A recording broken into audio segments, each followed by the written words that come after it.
I'm Alex. And I'm Teddy. And I'm Spencer. And we are The Button Mappers. Hey, the Button Mappers.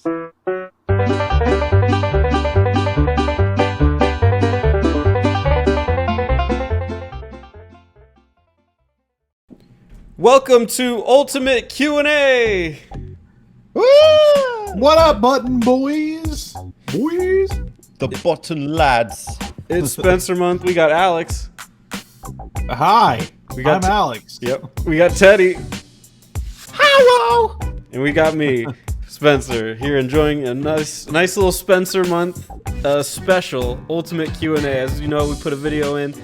We said to submit your Q&A questions. You can do up to 5 that count. Otherwise, you can keep going after that. It's just they won't count towards the prize of winning the title of Question Master. And a signed copy of Spectro. I'm just kidding. And Alex will give you a signed copy of Spectrum. So you just made that promise right now. So exciting. You for wanted to know 999 Whatever, I'll reasons why spin it. Toad is the most iconic character in Super Mario Bros. Well, boy, have you come to the right place. I'll spend $8 on a copy of Spectrobes and $3 on a Sharpie. A signed copy of Spectrobes and crayon confirmed. Crayon. I have to sign it in colored pencil. That's all I got. Rose art.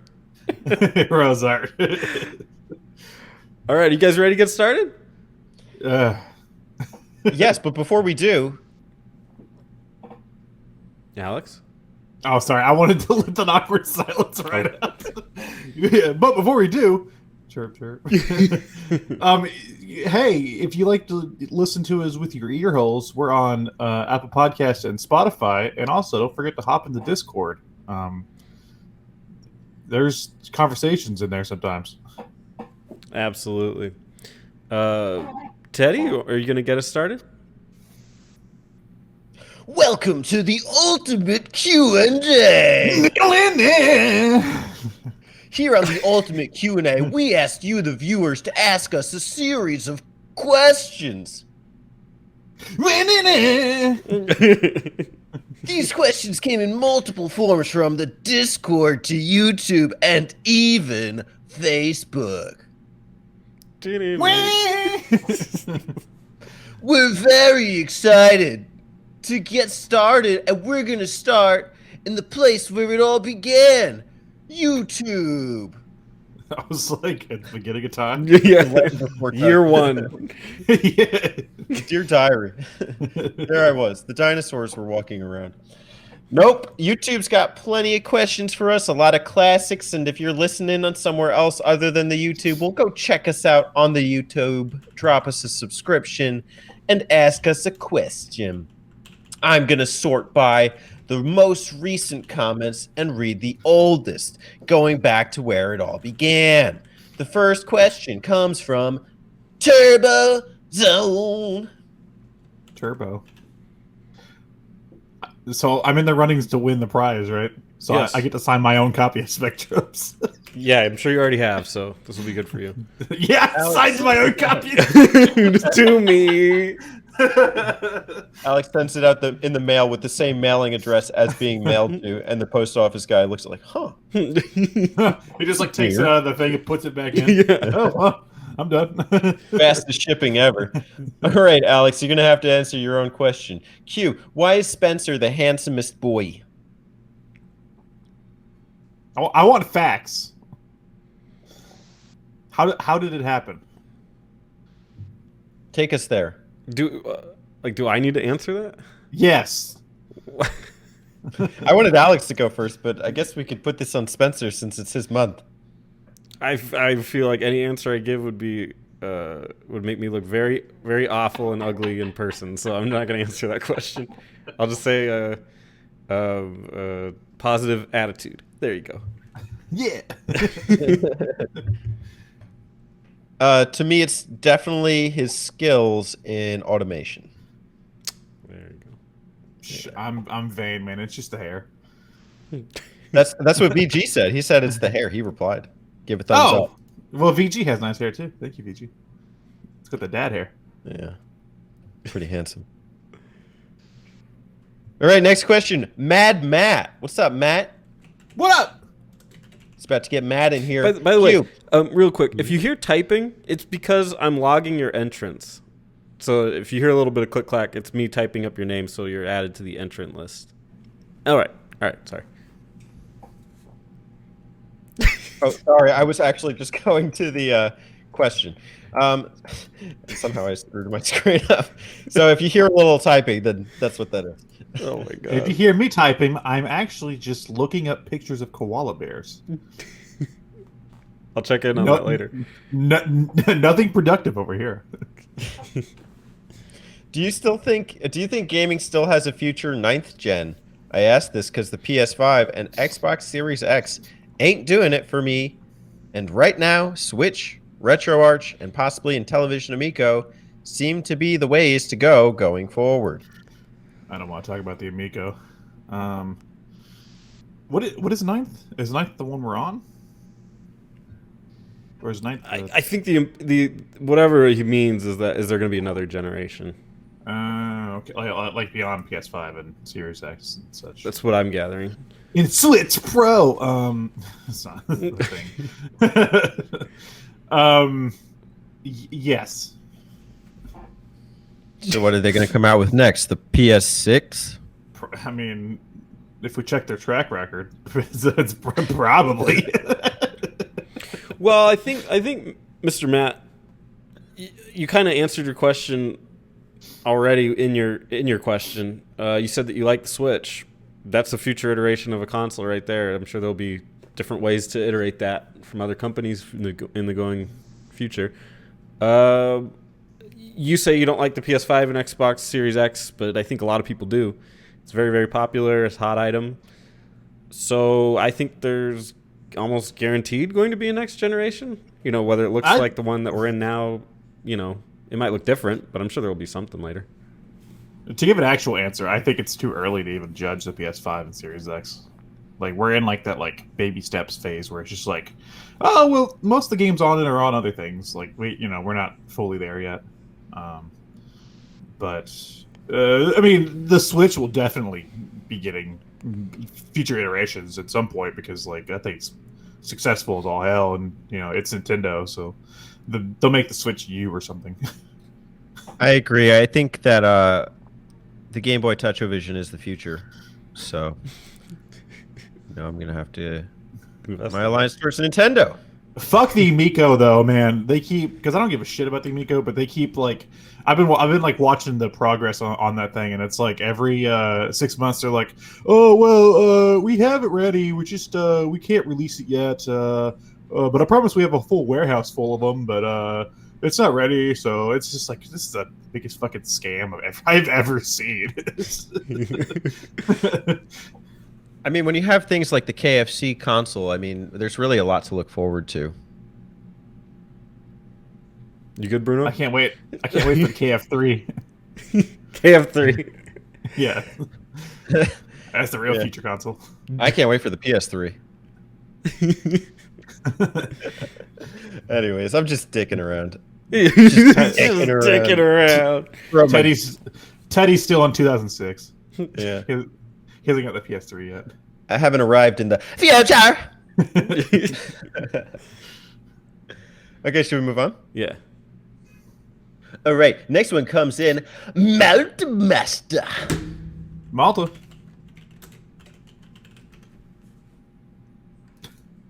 Yeah. I was waiting for Spencer. Okay. Okay. That's the music to my ears. I had tried to ask Teddy in a voice mail, but I couldn't figure out how to do it. Actually, he did it, and I'm just lazy and haven't gotten my videos done. So I'm going to recycle the question. The world loves recycling. Do you think Sega did a better job on the Dreamcast or the GameCube? This question's for Spencer. Yeah, that's a really interesting question because they're two different jobs. It's apples and oranges. But if you're trying to see which one yielded more successful results, I mean, I would guess the GameCube, but I think they did I'm just not a big Sega fan in general. So I'll say the GameCube because the Dreamcast obviously failed. It'd be kind of hard to vouch for it. I mean, you could on one side say you love the games for it. Yeah, okay, great. They created a good community with the Phantasy Star Online stuff. I think that stuff still persists today. And the GameCube is usually where most people jumped in on that. That's, I guess, the Sonic Adventures were re-released, and apparently they're pretty popular over there. So I'll say GameCube. That'll be my answer. Alrighty, I'm gonna go next. So, I think Sega did a better job on the Dreamcast because they made a consumer product. Oh, okay. And on that consumer product, you can play games. I gotta get out of my funk zone. I'm just joking around here. I don't know. Look, they made games for the Dreamcast. They made a console that developers could put their games on, and they made something that you could make homebrew games for decades later, and that's pretty impressive. Sega just kind of followed the boat on the GameCube, and that's good. I play Sega games on the GameCube. I enjoyed a little bit of the what was the one? Skies of Arcadia. That's cool. I have Sonic Adventure. I played that this year. Credits. I rolled them. Finished the game. Roll them credits. Rolled them. Not even touching this one. And I'm going to toss it over to Alex. Teddy just named my new channel Funk Zone. I'm listening to funk music. Spit off. Funk. Yeah, funk. So, to answer the question, I'm going to say Dreamcast, and I'll explain why in a minute. But honestly, even the GameCube, I would argue that generation, they did a better job on the Xbox than the GameCube. They had more exclusive games on the Xbox because most most Dreamcast titles had sequels on the Xbox. But I'm going to say Dreamcast, even though yes, Spencer, it was just quote unquote failed hardware, whatever. It didn't make the sales. Obviously, the PS2 blew that thing out of the fucking water because it had a DVD player.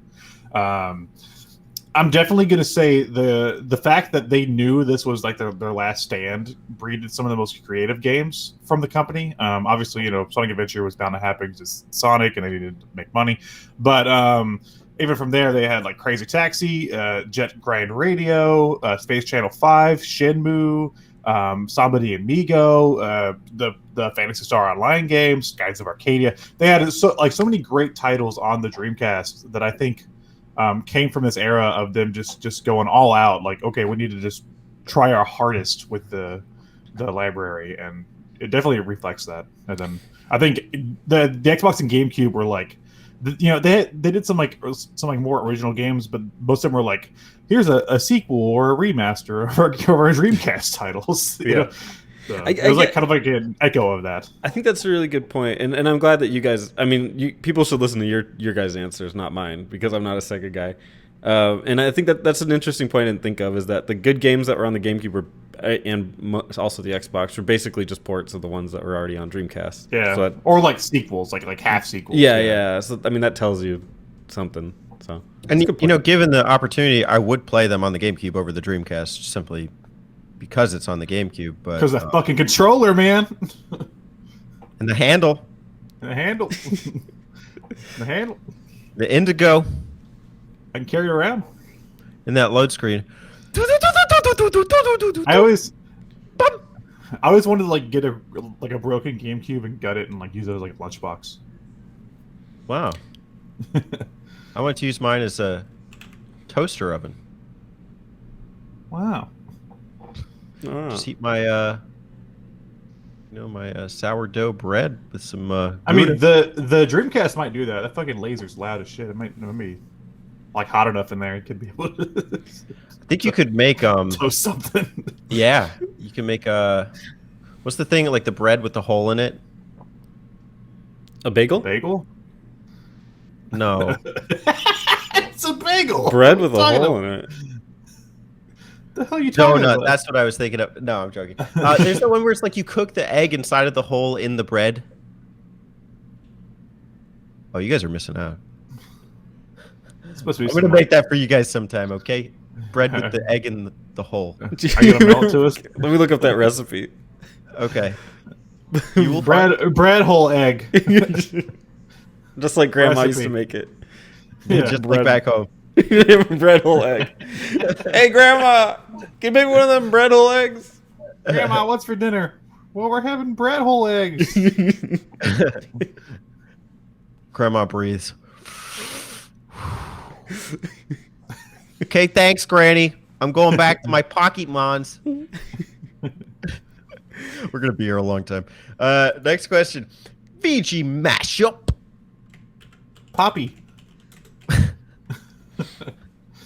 We're going all bagels now. Q1. Sony Japan Studios no more. My question: which gaming studio shutdown were you more upset about? Ooh, can I go first? Yes, because I don't understand. What gaming studio shutdown were you the most upset about? What does it mean? For example, I'll go ahead and give you my answer so you can write off of that.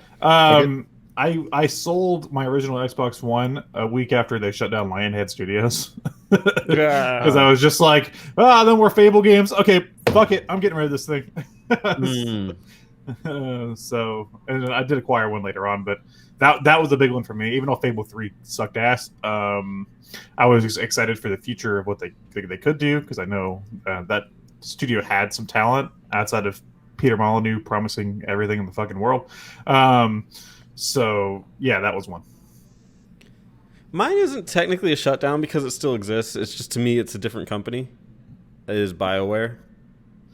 Who bought them out again? EA. Yeah, when EA bought them out. Everyone's favorites. Yeah, as soon as EA bought them out, I was like, they're done. And they kind of were. I mean, some people could argue that some of the games are all right, but their style of gaming and their toolkit. Their most successful game came out under EA though, because Mass Effect 2. If you consider that their most successful, those kinds of games by numbers, yeah. Those kinds of games are not what I like from BioWare. Like, I like their RPG, like classic RPG take on things, and I knew they were done as soon as that happened. And yeah, I agree with you. I appreciate their older library a lot, but definitely. And at this point, they're basically a joke. So. Oh yeah, fucking Anthem. What the fuck was that? Yeah. So they're dead to me. So, in that way, that would be my answer. Okay. Can you make this multiple choice for me? Okay. Yeah. A. That's good. I don't know. I don't know. Has there ever been a studio that you like that isn't around anymore? Back in the days, there I was. Okay, you gotta help me out here. Playing Animal Crossing. Animal Crossing, yeah. I'm pretty sure Nintendo's still around.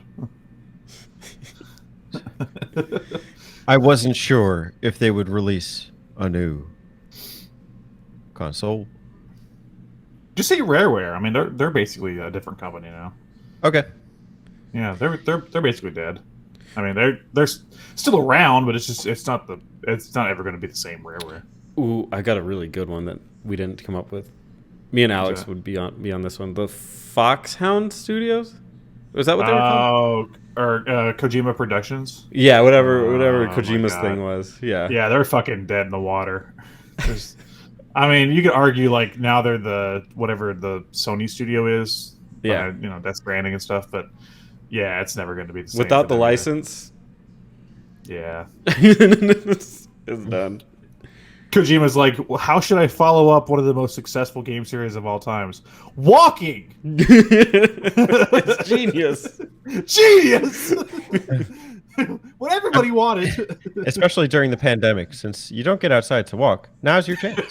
Now you can trip over the smallest pebbles. Drop all the shit you're carrying. Whoa! You base the game on real-life physics, where if you trip over a pebble, you will feel the ramifications. I get that game's supposed to be like a social experiment and stuff with like you can like, come together as a community in the end and everything. I just don't give a shit. It's just yeah. It's not enticing at all. No. All right, you guys ready? The next question comes from VG Mashup.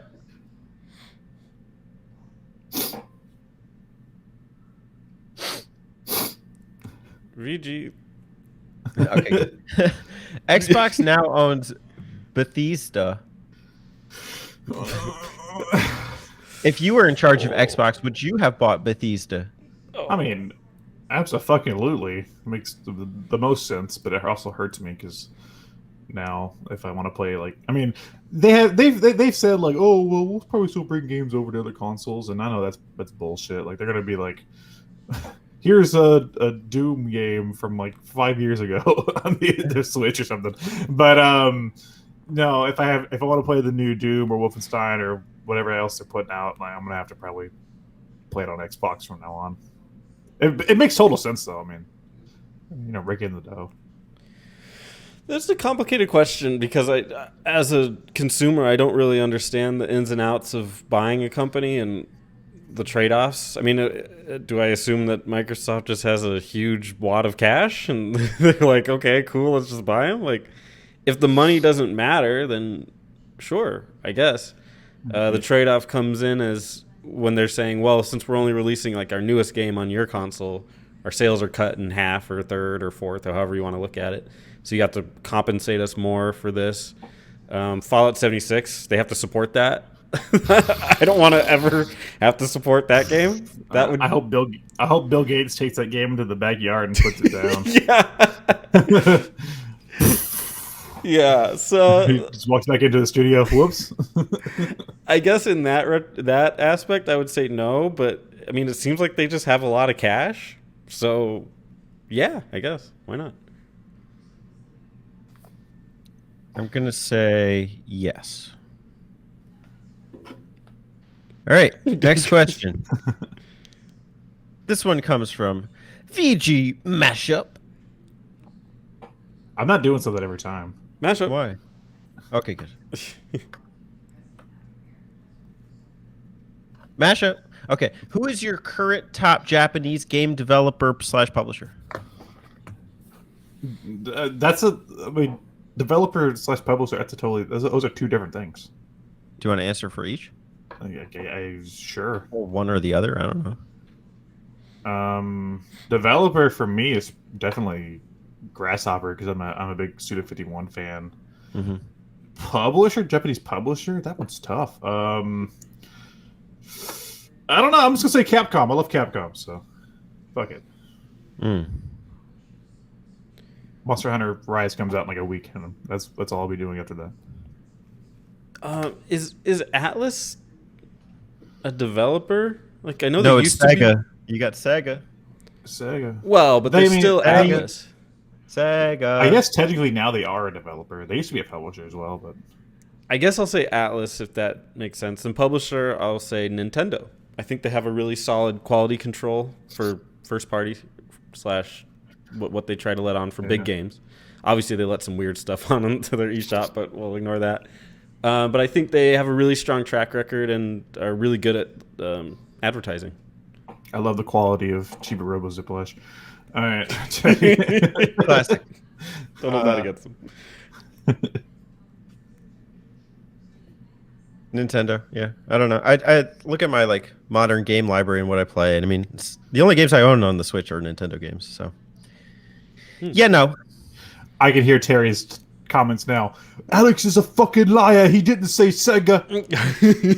I mean, honestly, like I'm a huge Sega fan, like legacy wise, but it comes to like the current publisher, Capcom. I mean, Sega doesn't publish too much. They publish like Sonic and some RPGs and Yakuza and stuff now, but Capcom, man, they've fucking been killing it the last like 5 years. Yeah, they've been doing a bang up job.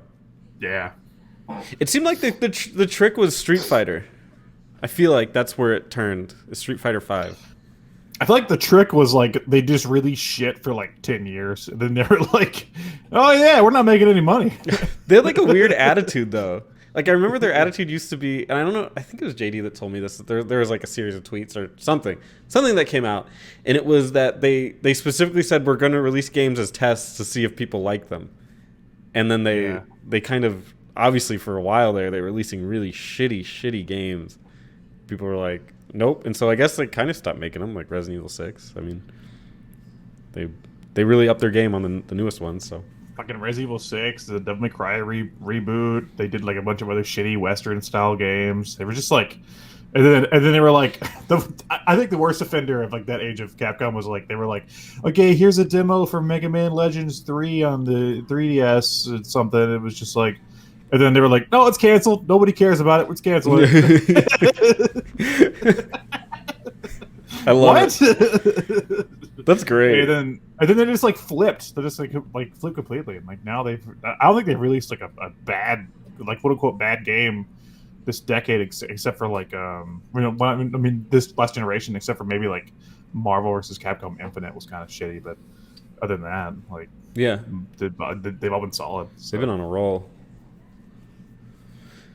Speaking of roll, we're gonna roll on over to the next question. Is it this Mega one- Man related? His role. It depends how you take it.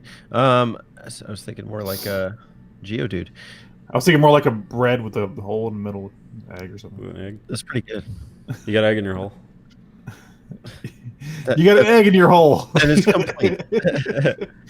This one comes from BG Mashup. VG. Who? VG. Mashup. Is the Nintendo Switch Nintendo's most successful console ever in terms of gameplay quality, features, popularity, and sales? If no, where do you rank it? I mean, I feel like that's also a personal question, more of like a you can Google it. I'll say yes. I'll say yeah. It's probably their most successful. I think the Wii did really, really well as well. I mean, you can never say like you can never take the NES out of the equation because it kickstarted everything. But I would probably say Switch is their most successful. I think Switch is most successful in terms of gamer like keeping the attention of the gamers. The Wii was successful for the wrong reasons because people bought it, played bowling for an hour, and then it collected dust on their TV stands. You know, Right. Switch I think keeps that like retention where like people keep coming back to it and keep buying new games. I mean, fucking. Like everyone's doing Switch ports now because they're like, oh, these games are selling on the Switch because people are just buying something to play on the Switch. You know. I want to go through each of these criteria because I think it's helpful that he listed them. And it might be nice to even just kind of do a round robin, go yes, no for everybody. Ray Robin. Oh, I was thinking like a, you know, the Fugees or something. Anyways, game quality. Yes, no. Successful? Not the most successful. I'm gonna say for the most part, yeah. Yeah, I'm gonna say yes. Kind of ties into the next section, but I mean, Animal Crossing sold a shit ton last year, and that game you cannot argue with it. It's, Well, you can argue with the game quality. You can't argue with the financial success. well, but the game's quality I think reflects that. Game quality, I'm putting like 64 GameCube above it. Features? features is the guaranteed yes for me. Yeah. The fact that you can play it portably, like a game changer. That's the feature. I think you're right on game quality, by the way, Teddy. I think I would put GameCube as their peak. Yeah. Yeah. Features is an obvious yes. Like, I mean, when am I going to put the 3DS? You know, like, you know, you have to buy a new one every time you break the Dude, nub. I could play Skyrim while I take a shit. I mean, what else do you need? What else do you need, folks? Popularity. Yeah, this has to be their number one. Especially considering from the Wii U, they were in a ditch. Oh So my they God. weren't starting from zero. They were starting from like negative 500. Dude, during the Wii U generation, I was like the only person I knew with the console, and then now it's like everybody. I know like everybody has a fucking Switch. Yeah. Is this more popular than like the Game Boy? I would say maybe. I don't know if it's as popular as like the DS though. I think the DS was also like one of those consoles that everybody that I knew just had a fucking DS laying around. Well, here's another thing. Like, I feel like the Nintendo and the Super Nintendo were really popular at their time. I can't speak to that because, like, you know, it's before my time. But I feel like they were like one of those household items. Like, yeah, dude, let's go over to VG's place and play his Nintendo. The Nintendo, I think, is almost unfair because there really wasn't that much competition. The Master But is it System more in popular? 78. That could be I- true. like, yeah, but I think it's hard to judge because again, there wasn't much else at the time. Sure, but I think like it's almost iconic in that sense. So I personally, I would vote it more popular, just No, on I mean, reputation. The Sega Genesis did outclass the Super Nintendo for a little bit. let's not look like fools here. Let's I mean, Let's not embarrass ourselves. Spencer's is a number guy. He's a numbers guy. He can look at the numbers. I mean, they did out. Well, Oh, don't make me pull up a Prior numbers to- thing. Come on, Alex. we're conflating timelines here. Don't make me be that guy. Come on. I'm just move saying. past it. And then the Sega Saturn. It outclassed the PS1 for a while there. Yeah, It didn't. before the PS1 came out, that Sega I Saturn mean, had it the way Genesis outclassed. legitimately was outselling Nintendo for a little There's bit. that until weekend that Dreams in the Nights came out, and they really Dreams took off. in the, or whatever Dreams that in the was. Nights. Dreams. I mean, I'm being serious though. I mean, the Genesis was pretty neck and neck. Mhm. I remember that 20 minutes. It was pretty I interesting. remember Okay, Mickey's okay, Spencer. Whoa, Phantasy Star. 2. There's 2 of them. Wow. Whoa. Did you see the magazine? It's so cool. I couldn't wait to play it. Let's. Okay. Sales. Yes. I don't know their sales. I think this just outsold the Wii though. Like it just hit that margin. Spencer But I clearly think- doesn't know the sales because he doesn't know the Genesis was outselling for a while. I think to Alex's point though, I think the DS may have outsold it so far. Yeah, well, I'm not too sure about that, but I know in terms of popularity, like it's probably neck and neck with the DS. I think the DS was fucking. Nintendo DS, Nintendo's most popular system. Confirmed. Okay, I got I a mean- thing pulled up. This was as of December 2020. The Nintendo DS sold 154 million units. The Switch had sold 68.3 million. So technically the DS is ahead, although the Switch isn't dead. So, So I was right. yeah. DS technically is... I mean, so there's other factors, though. So the system sells well, but you also have to look at games per unit. And Yeah. I'd be curious to see that because the DS did not have... I mean, it did have an eShop, but it was like the very bare bones beginning. And the Switch Yeah. has like a full-fledged eShop that you could get like 5,000 games on. Sure. But are we looking at profit margin or are we looking at just total units sold? You have to... Well, that if you want to get that deep into the woods, you're going to have to... You'd probably want to go off an average. If you want to look at most profitable console, like there's a question. Right. The Wii U. 2 pieces of plastic for $2.99. Do you want to play Mario Party 10? Yeah. That's a really I mean, good hey, they made a great profit on Star Fox Zero. Moving on. Question 5 from VG Mashup. How many questions do we have from VG Matchup? This is his last one from here. Oh, okay. Maybe he's in the Discord. I don't know. Now that Spencer has declared March as Spencer month, is Mario jealous? Yeah. Mario's dead. Mario's missing. Spencer killed him. It's like the Highlander. Mario's actually missing for March. We're gonna play Mario's missing for the map out. Shit. Damn it. Oh. You ruined Spoilers. Mario revealed. The Mario missing map out. This is, you know how they had the returns boom on the Wii? Is that Spencer typing? With one game. I'm eating a Skittle. So for the record, that was not me typing up an answer to something. That was Alex eating a Skittle, a wild berry, if I'm not mistaken. Oh yeah, you're right. There you go. It was a pretty massive Skittle. When he crunched down on it, you could hear the crinkling of the Skittle. The crinkling of Skittle. It was a really crinkly Skittle. Dude, I would love just like a giant Skittle. You should just eat it like a hamburger. Yeah, like one giant Skittle. It's got like hold it with both hands. Oh. Jeez. It's my best friend, Skittle. The red Skittle. Okay, that's it from VG Okay. Proud of him. Me too. The next 5 come from BioPhoenix.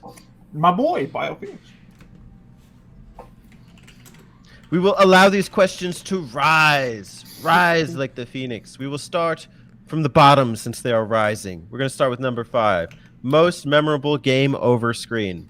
Ooh, that's an easy one. I think Alex and I might have the same answer. I think I'm lying.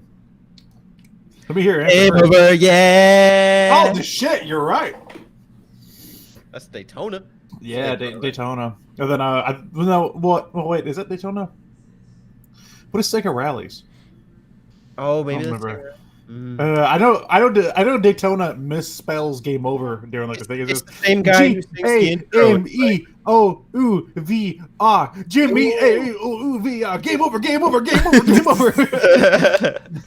It's the worst I pronunciation. thought it's the same sound as the guy who goes Daytona. Yeah, let's but I rock think it." he does. Yeah, I think he did the soundtrack for both though. I think, or something. Like that. Hmm. So I think Game Over, yeah, might be Sega Rally. Shit, it's a contest. I've never That'll be gotten the a next game over. community question. I've never gotten a game over, so I can't really tell you. Because you play RPGs. Yeah, I don't. I just farm so I don't run into a problem where you get a game over. That's why I farm. No, I would say Chrono Cross had pretty music. Final Fantasy IX, I saw that game over screen a lot because I didn't know what I was doing. So one of those. I don't have a good answer for that. Let's see, mine's probably Harvest Moon. I'm just kidding. The Game Over Harvest Moon. Animal Crossing.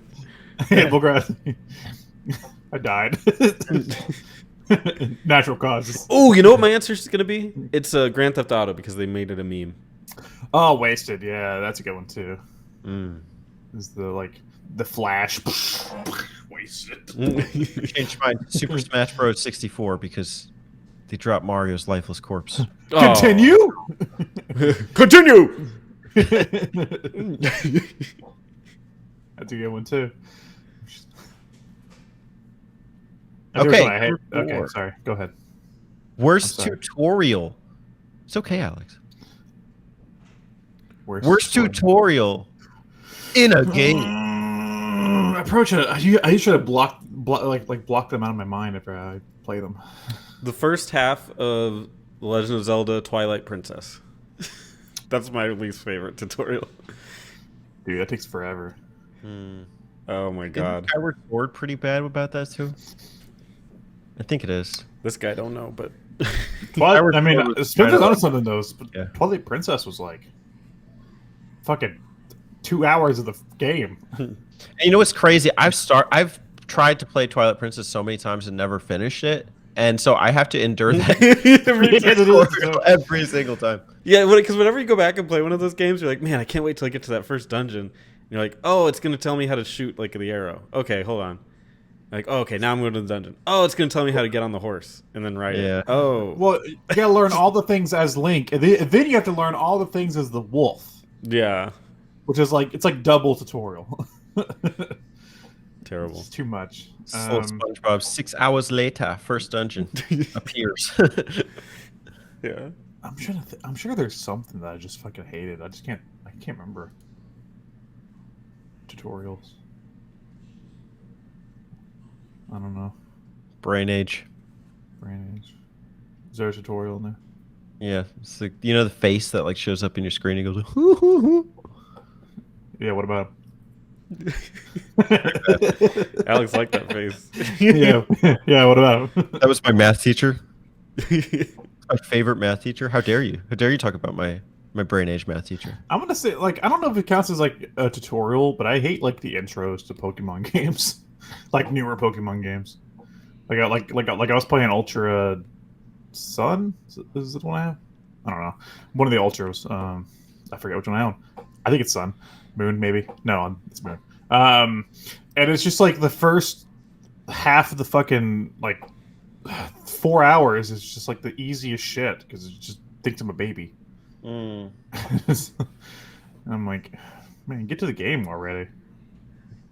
I get a little overwhelmed with like strategy RPGs sometimes if like there's just too many gameplay systems and I just want to play, and it's like I have to learn all of these like systems early on. I haven't even had any chance to buy into the game yet. Oh, I'm exactly the same way. They're like, well, Yeah. make sure you use the Triarch combo system, and it's like, how do I do that, Jacob? And then he's like, well, here's how you do it, and then Oh you yeah. go to level 6, click R2, click square, and then you scroll up to the top of the list, click triangle, and they're like these weird, like obtuse systems. Yeah, I'm Yeah, totally with you. I feel like there was something recently like that where they like weave it into the narrative. Where it's like, It's like, oh, well, you got to hold this button and do this thing. And it's just like, okay. And then you like move a little forward. It's just like, let me teach you about this just gameplay mechanic. And it's like, God damn it. You know what's pretty bad about that? There's like a Bangai-O game on the DS that like every single thing was a tutorial. I think they have it. It's funny. I played a tutorial in that game and then I got the credits. whoa. So you beat it. Yeah, I beat the game. Technically, but like there was 100 missions after that. But they rolled the anytime- credits after you get the tutorial. Whenever Teddy sees credits, he beats the game.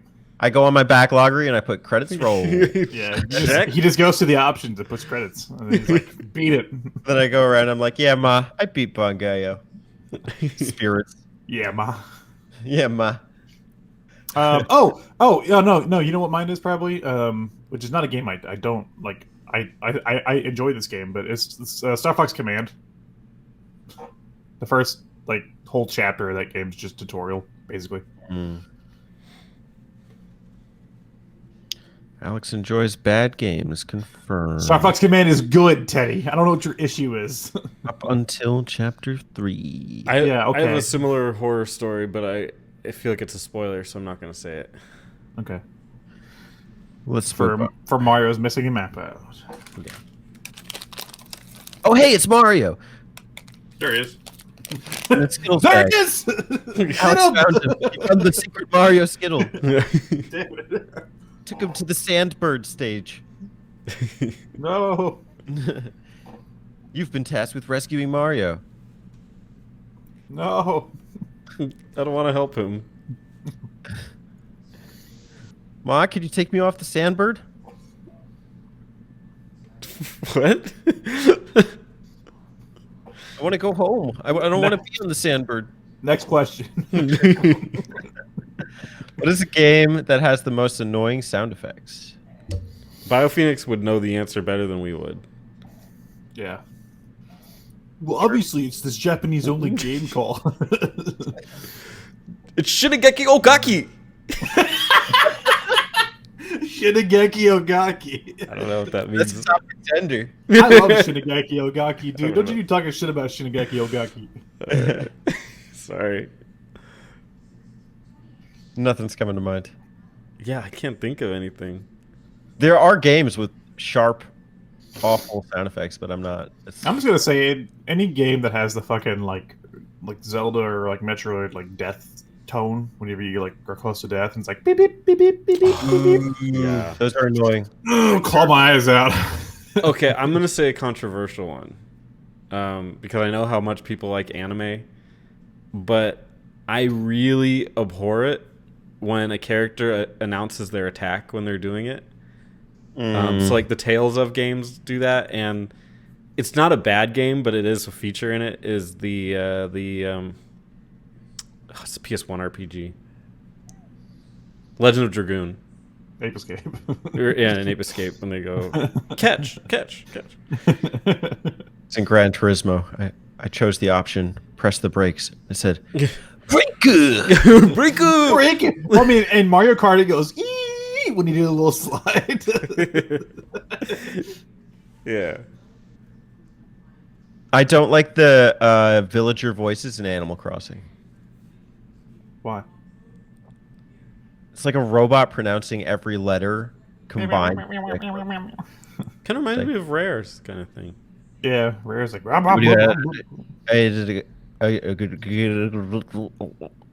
Like I'm trying to read the question in Animal Crossing voice. I'm obviously failing, but so does Animal Crossing. All right, moving on. 2. What movie would you like to see get a game made out of it if the game was actually good? Ooh, that's a good question. Cyberpunk 2077. Oh wait, not That's good. not a. Wait, hold on. What game you want a movie made out of it? What movie would you like to see? get a Movie game, man. Oh, Okay, so movie first. Okay. Avatar: The Last Airbender. No. My favorite M. Night Shyamalan film, yeah. Oh my god, we did The Room. I want to see The Fucking Room as a asshole. visual, or Tommy Wiseau. as a like, shit. Like The Walking Dead. Who made that again? Again, I can't remember. Telltale. Telltale. I know they're kind of gone, but a Telltale game of The Room would be phenomenal. Yeah, but like one of every answer is like, "You're tearing me apart, Lisa." Yeah. How was your sex life? I was just like, "Oh, hi, Dougie." Definitely want like some better kung fu representations in video games. Like I don't know, like Enter the Dragon or something. Kung Fu Hustle. That'd be good. Kung Fu Hustle would be. Make it like a Warriors game. Hey, dude, that'd be the fucking old lady in Kung Fu Hustle. Hell yeah. That'd be Yeah. real fun. That'd be great. That's a toughie for me. I'm trying to think because like I don't really associate the two that much. I mean, some games get like some movies get games, you know, that I like the Scott Pilgrim game and stuff. It's pretty good. Like when I was a kid, I used to think about that all the time. I'm like, man, they should make this game into a movie, or they should make this movie into a game. Movie too. And now as an adult, I'm like, nah, just keep them how they are. Like I always thought like one that like I think I've always kind of leaned towards like I wish this had a game or something would be Labyrinth. Fucking yeah, Labyrinth. The David Bowie? Guillermo del Toro. No, that's Pan's Labyrinth. No, Labyrinth is a David Bowie movie. It's Jim Henson. But they're both kind of fairy tale esque. Yeah, Labyrinth is like very like Muppety though. I always thought like it had really cool characters, and I think that would work in an RPG setting or something. Mm-hmm. I mean, they did fucking they did Dark Crystal on the Switch or something, didn't they? It was Oh, yeah. a tactics game. And that's Jim Henson. So here's I mean, We're halfway there. yeah, we're basically there. I definitely think Fast Food Nation has potential. Yeah, some good documentary video games. What's the fucking McDonald's one? Super Size Me? Oh, Super Yeah, Size. Super Size Me the game. It's just you have to eat McDonald's jamming for A. a month. Yeah. And survive. Each day it gets harder to like mash the food into your mouth. It'd be like Sick of Katamari it. Damacy. Except you're the ball. And you just keep getting slower. Well, your heart is the ball. Yeah, you're right as well. Don't explode. All right. There we have it. Oh, yeah, no, I'm going to move on. What famous person, this is the last BioPhoenix question, what do you think people think you guys got compared to in terms of looks? Ralph Macchio. People told me I look like the Karate Kid.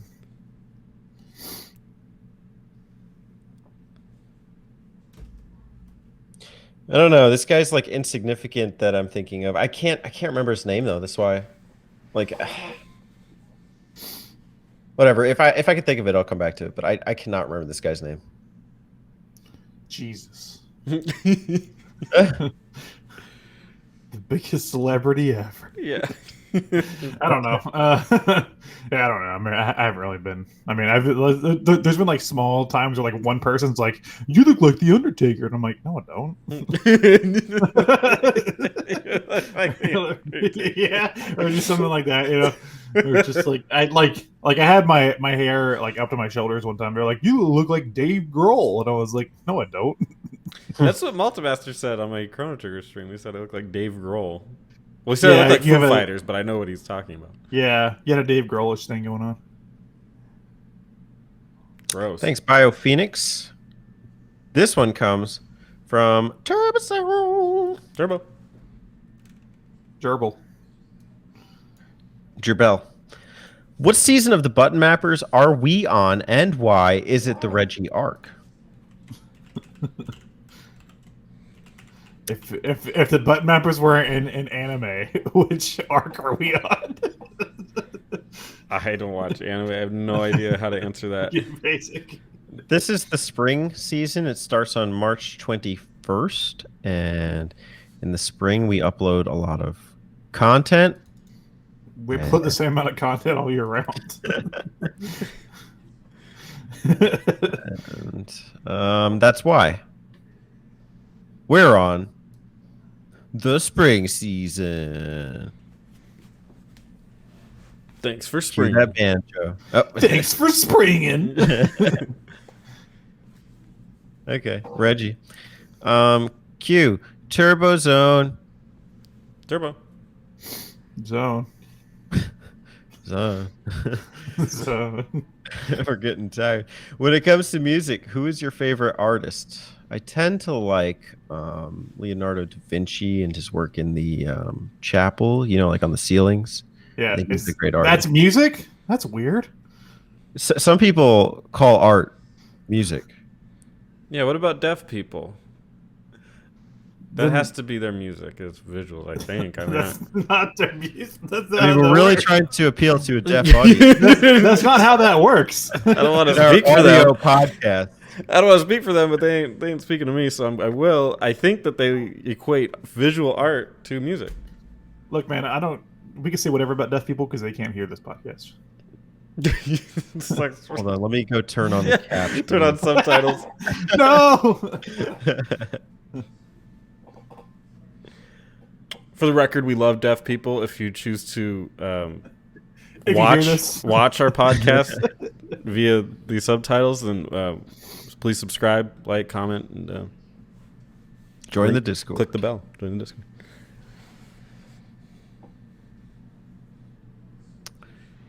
I have really bad taste in music. That's often why I also turn off music when I play. I just don't have an ear for it. So I apologize, but my answer would be Alkaline Trio or Coheed and Cambria. One of those bands. I like Houghton Cambria. I mostly listen to video game soundtrack, but who do I really like? Sam Cooke. I like R&B, so usually in my downtime I listen to. Are video game soundtracks not music? I mean, you can. Yeah, no, but I mean, I tend to think just like standard, like we were just talking about music and video game music, a little bit separate categories. Yeah, who's your favorite artist? Yasunori Mitsuda. That'd be awesome. Next time somebody asks in real life, I'll tell them. Koichi Sugiyama. Yeah. There you go. Da, da, da, da, da, da, da. He plays with Cannibal Corpse. I don't know. I love that theme. They're opening for Cannibal Corpse. Yeah. Mine's oh Lord, my ears. It's my favorite. Okay, mine's Gorillas. So Nice. there you go. All right, Blue Cap. Nice videos you got on the channel. Oh, Happy thank you. days. Is that a Thank question? That does not count as an entrant, though. Is that a question? Not a No. question mark at the end. Okay. Yeah, Next nice up. videos you have on the channel. Yeah. Hmm. Nice videos.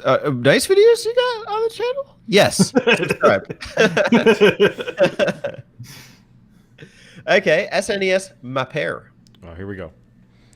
Here we go. Here we go. The hard-hitting questions. We're going to map them out. Number 1, what is or has been your favorite aspect of having a YouTube channel and interacting with the community? Well, I'll answer. It all sucks. I'm just kidding. With Spencer Month has just been interacting with people. That's why I want to do this Q&A. So that would be my pick. Can you read the question again? What is or has been your favorite aspect of having a YouTube channel and interacting with the community? I'll go. So I honestly just love kind of putting my pedal to the metal with the video production quality, and that's been awesome. And then I look at the interacting with the community. Yeah, that's a part of having a YouTube channel, but like my favorite part about interacting with the community is probably just forming the relationships and getting to know people and coordinate with them. This has been said before, but I have closer relationships with like Spencer, Alex, and more people in our group than I do in my local community. So that's kind of a special thing for me.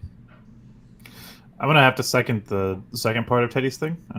Is that definitely, yeah, like that aspect of the community, but that's not. I'm not a very social person to begin with. So thing with like YouTube and everything for me is just like a creative outlet. Mm. But like, if you were to meet me in person, and like, I'm a pretty hardcore like introvert, so I guess YouTube is like my outlet for that kind of stuff as well. Interesting. Because I don't like people. Fuck them. Fuck them. Okay. Next, what are your most challenging or frustrating aspects of having a YouTube channel? I think for me, it's probably just like the overload of data and like part of like what used to be frustrating for me was separating myself from the question of like always thinking about things in terms of like either how well will this do as a video, will this stop me from making it as a video, how will this affect my channel, and you know sometimes that just leads to losing the element of fun behind it. I think once you set it up in a way that it works out, like you know I personally feel like I've made my channel a bit more of a consistent grounds, but it took a long time. And in that process, it was difficult and like arduous. And I did lose sight of that a couple times. And so that was difficult because like I would hate to associate negative feelings with like what I consider my creative outlet.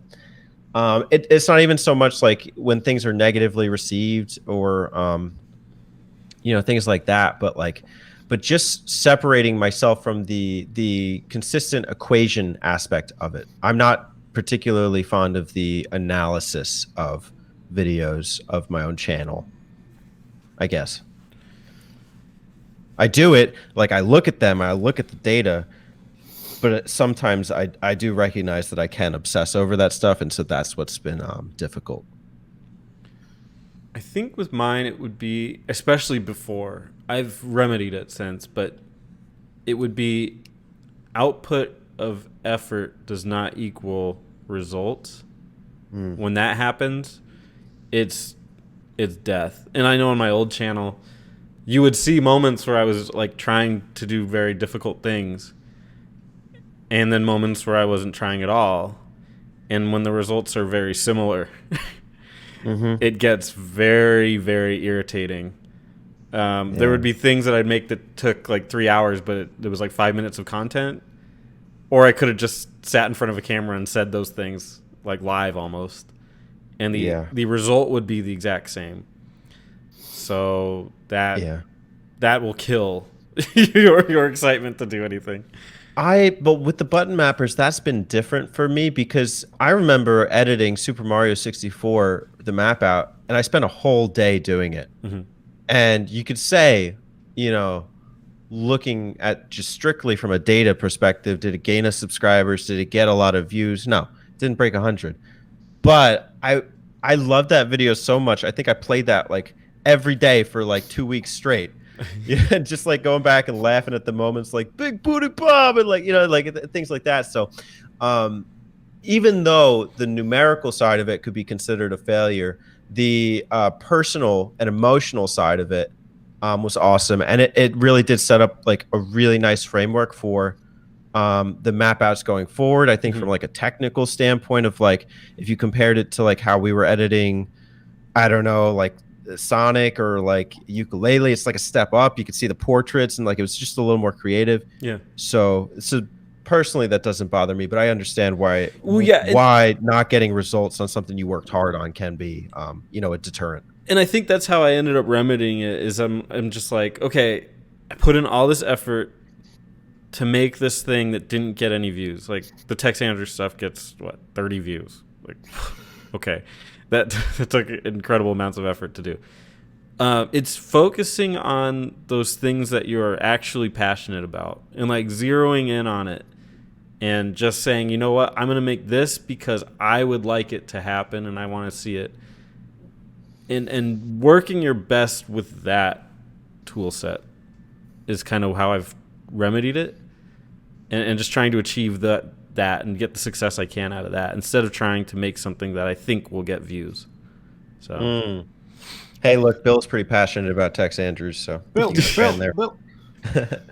I'm gonna have to say, I'm gonna say two things. It's motivation and planning. Motivation for me because and this I guess works into planning as well. I work better with others. When I'm working alone, I feel like I have a very I have a very particular skill set, and trying to make a video on my own, I can't reach all of the the different facets that I want to reach and stuff, and sometimes that can be a little heartbreaking whenever I work really hard on something and it's just not as good as I would have hoped for the for my solo stuff. But like I said, I think I work better with other people, which is why I've always done Brick and Frack, which is why I've always collaborated, which is why I still, we do the Butt Mappers and stuff. And even then, not really so much for the Butt Mappers because we have like we have a pretty set schedule. We have things figured out. But in terms of like trying to do stuff for Brick and Frack or trying to plan collaborations and stuff, is that even the whole planning process and trying to make sure things line up is very difficult. It's very. I'm gonna talk shit about Damon for a minute. Damon is notorious for being like, I'll be like, hey, are we, are you free next, next Wednesday? He's like, I don't know. And I'm like, I can't plan anything like this. You gotta work with me somehow. I don't know. It's just like, fuck, man. Yeah. So just like that aspect can be like a nightmare as well. The planning has been difficult. Even just like planning out solo content, like it can be daunting. Yeah. So I understand that. Okay, cool. What a depressing question. Let's lighten it up a bit. If two game studios had to merge, which two would you pick? Nintendo and Sega, just to make Terry's mind blow. Sega and Activision. I want Sonic. I'm just kidding. Sonic sports games, Sonic FIFA. I don't know if I do like a like combined forever, but if I had like a collaboration, like a more collaborative project, I would like for Grasshopper to work with. I don't even think they have a studio name, but with I can't think of his name. Fuck. What's the guy's name, guys? The guy behind Nier and stuff. Yoko Taro. Yeah, Yoko Taro. I think that'd be really creative. Yield some interesting results. Doug Bowser and Reggie. Oh wait. GameStop and Nintendo. That's a tough question. I don't really understand necessarily the benefit of combining game studios, besides money. I mean, you could argue like Square and Enix, Yeah, money. What if you put like Let's just all Atlas release the and game. NIS together or something, or Xseed? Atlas. Well, Sega now owns Atlas, so you can really do that.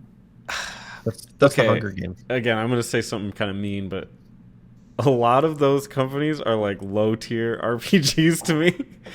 Well, but wouldn't that rise the quality of the low tier RPGs? Yeah, I suppose. Like maybe if Xseed could go to Atlas or something, just so they can get money, or Sega or whatever you want to say. But I don't give one of them with Xseed probably makes the best of those, like almost anime-ish throwaway games. Well, they don't make any of them; they publish them. Oh, they don't make them? No, Xseed? I mean they published fucking like Pandora's Tower, and that wasn't Xseed didn't make that. What is it? Does Xseed not make these games? They're a publisher. Okay, I don't know who makes them. But that's the thing. Yeah, I don't know. Can I combine Konami with a rifle in the backyard? Put them down. Yeah, that's a good one. Your time's come. Yeah, I don't know. Let's Just say, some poor company that makes RPGs and then combine them with a rich company and give them some money. Who makes Call of Duty? Activision. Well, Activision. like Sledgehammer and those companies, right? Okay. I want the Call of Duty and the Pokemon guys to work together. Call them on. I'm on. I'm on. Is he gonna mash them up? I know Activision owns Blizzard, but I really think Blizzard owns Activision. Okay. That's all you have to say. I'm gonna put Microsoft and Bethesda in a room together. Okay, this next one is SNES Mapper Classic. You ready for this? Yeah. No. Well, too bad, because what is your favorite Taco Bell item menu? Ooh, Crunchwrap, man. Yep, Crunchwrap. Crunchwrap. Beef or All the chicken? way. Yep. This Was is a it? unanimous vote here, but beef or chicken? What are we going? Oh, Black Bean. It has to be chicken. I always replace the meat products with Black Bean because they'll do that for you. I mean, that sounds pretty good. Get some guac in there. Yeah. Yeah. I don't trust either. Yeah, let's go cheese. Con queso. I love the That was, juxtaposition of what are your most challenging or frustrating aspects of having a YouTube channel, and what is your favorite Taco Bell item menu? It's definitely I mean- answering questions like these. I do love the Baja Blast, so I'll have to give him that one. There you go. I do love the Slurpee. Yeah. Sucker for the Baja Blast. The spicy chicken sandwich. Dude, whenever they released, it was like 2014. They put the Mhm. Baja Blast in like stores and cans, and I bought Baja Blast for like a fucking like month straight, which is like, oh my god, This is Cheesy ma- this is- crust is I definitely could drink this at home. my favorite Taco Bell add-on. Cheesy crust. Cheesy crust. You know, with the cheese in the crust. It's like the Domino's. hole Pizza Hut, where you right? would put the egg. What kind of? How is the egg cooked, Teddy? In the pan. Is it fried? Is it or is it like boiled? Is Sunny it- side up, right? Yeah, Yeah. scrambled. I like scrambled So eggs. the way it cooks is it cooks into the bread. So you have like this bread with egg. Bread. Even Ed. Ed sounded dumb, so it was Breg. Bregs. Okay. Last question from the YouTube side of things. Woohoo! Almost. Oh my god, we have so much Almost. left. We're halfway. Jesus. To a third of the way there. Spencer, what have you done? This is gonna be a 3. We're trying to crown the question master. Okay, Go. this is a candidate. This is technically 5 because this is 5th question. What do you want from the next rumored upgraded Switch? Who is that? Mapper. Oh, okay, we're still on Mapper. What do you I want? don't. I mean, Tell me what you I don't. want. I don't know if I don't care. Yeah, that's the follow up. Are you excited for it or don't care much? I just like. I mean, like I get it. It's inevitable. Like they're gonna have like it's 4K and whatever. It's gonna happen eventually. I don't think it's gonna happen this year, but I think it's gonna happen at some point. My worry is the battery life. How the fuck are you gonna make that work? I just want to dock it in my brain and like you can see Yeah. the Joy-Cons coming out the side of my head. I'm And so excited. like if for I ever it. want to play Switch, I could just pull them off. Be like, hey, fully charged. Yeah, I'm excited for it. I just want better specs. That's in all manners of that you could think of. Battery life, 4K, stronger hardware. Spectrobes. Ah, Spectrum! What I'm excited for is that I bet you they'll announce it with a big game. Spectrobes. Might be Spectrobes. It might. Spec of the Wild. Rumored spec. Rumored Nintendo specs. acquires- Nintendo acquires Spectrobes. Oh my god, how awesome if they said that it's gonna have improved specs, and then they finally announce it, they release it and everything, and it has a Spectrobes game. The Spectrobes collection. With the Spectrobes trilogy, now formatted from DS touchscreen to the Switch interface. Yeah, that'd be phenomenal. I mean, but honestly, I mean, even if they raise the specs, I mean, they're not going to make it like a PS5 Series X standards. I mean, Alex raises a lot of specs. But I always want them to raise specs regardless. yeah, but if I don't know if it matters on the Switch. I mean, you can see it, yeah, for the ports, obviously, you can't bring over like the big titles from other consoles. But in turn, I don't think Nintendo, like their first party stuff really works within that. Like, I think they just kind of, it's the games look good for the hardware. You know what I want from the next Switch is a new F-Zero. You know, it'd be a real dirtbag move. What's that? Do you remember on the new 3DS, they opened up like Xenoblade, yeah. well, there's that. Man, that would be very dirtbag. And also, other dirtbag is they released like the like Super Nintendo games or something, but only the new ones could do it. Yeah. What if they brought that back, where they let you like just buy like Super Nintendo and classic games, but only on their advanced The N64 That would be- service. That would be Only so on the fucked new- up. My issue is that if they do a new Switch, like a Switch Pro, and they have games just for the Switch Pro, it's gonna like divide the Switch audience. You know, and I think it's a bad idea from like a marketing standpoint. Make me care, Nintendo. I don't know. Did it work with the 3DS? No. They had like I can only think of like 3 new only games, like Minecraft, Xenoblade, and fucking Fire Emblem Warriors or something. I guess like Thunderblade. Well, that one wasn't a only. Xenoblade. Use it. No, I know, but Xenoblade. there was the over the top Sega Genesis game that used Oh, okay. it. It was kind of a throwaway, but Yeah, it'd be a dumb move because the Nintendo's got a younger audience, and so basically the people that are buying it are either kids. I mean, they're us too, but a lot of them are kids, and then parents who don't know anything about video games, and so they'll be more prone to make the mistake of buying a game for the wrong version. For the new Switch, because you know that's what they'll call it. You know, Okay, those so- fuckers will call it a new Switch. You know those fuckers will call it the new Switch. the off switch, the on switch. Dude, for being a Nintendo fan, I'm so fucking cynical. It's Yeah. terrible. Like I love the Switch, but I'm just like I fucking know they're gonna do it, man. That's how it works. What with game would it corporations. take to get you to get a new Switch if it was a new Switch only? I don't know. Metroid Prime 4? No, I was gonna say I feel like at this point, if they put Prime 4 or Breath of the Wild 2 as new Switch only, I'd be pissed because they've been promised those games for a while, Hmm. and that'd be like a dick move, you know. I mean, that's the reason why they put Breath of the Wild on the Wii U is because you know they spent just 6 years being like, oh, it's coming. Does it reflect poorly on my thoughts of Nintendo that I was surprised that they didn't pull the Wii U version entirely?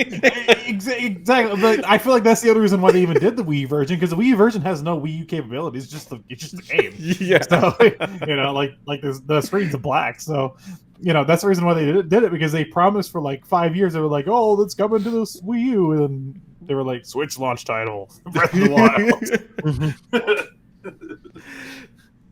I was like, wow, good on them. They actually did it. Like, no, they Yeah. promised it for like 5 years. Yeah, they were obligated. That's awesome. Well, that does it for YouTube Q&A, which brings us now to the Facebook. Spencer, why don't you take us to the face? Off with Nicolas Cage. All right, let's do Wrap out to face out. the Facebook. So I put this out there. We got some podcasts responding. Thomas Chiodini, with a cool ass name, says, You know what's the cooler name? Chio, dude. Chio, dude. Chio, dude. He's from Chio. He's from the So What Happens Next podcast, where they talk about a movie or show and try to guess what happens in the plot, and then they watch it and talk about it afterwards. What's gonna happen in Shrek 4? Shrek has a baby. Find out in their podcast. Check them out. If you could make any movie that wasn't already one to start with into a video game, what would it be and why? We get this one a lot. We just did this one. If Yeah. you could make a movie into a game that wasn't already a game, We just did this question. So it couldn't have been a video game first, which is a weird question because it's ruling out a very small selection. Phoenix's question Yeah, was we just weird. answered this question. Just pick a different Final one. Phoenix. Oh, I don't know. Fucking, who cares? Shrek. Shrek 4. Is Shrek 4 a thing? I don't know. I think there's a Shrek video game though. I mean, it's probably a lot of them. That wasn't to start with. God, that makes it very difficult. The rules in this question make it. Did you know incredibly- Shrek started as a video Yeah, game? Shrek was I'm gonna say fucking Kill Bill, man. I want a Kill Bill game. Oh my God, Kill Bill would be Yeah, yeah, it was sick. Be awesome. this fucking crazy 88 battle at the end of the first volume. Oh. Which one do you like better, Kill Bill 1 or 2? The volumes. From an action standpoint, volume 1. From a narrative standpoint, volume 2. Okay, but that doesn't even close to answer my question. Which do you prefer? If you'd only have one. If I could only have one, I would. See, that's a toughie because to me it's like one movie. But okay, one's volume 1 and one's volume 2. Yeah, but they came out like 6 months apart. It's Right, the same. right. It's one movie. I'm gonna say like volume 2. I'm 2 as well.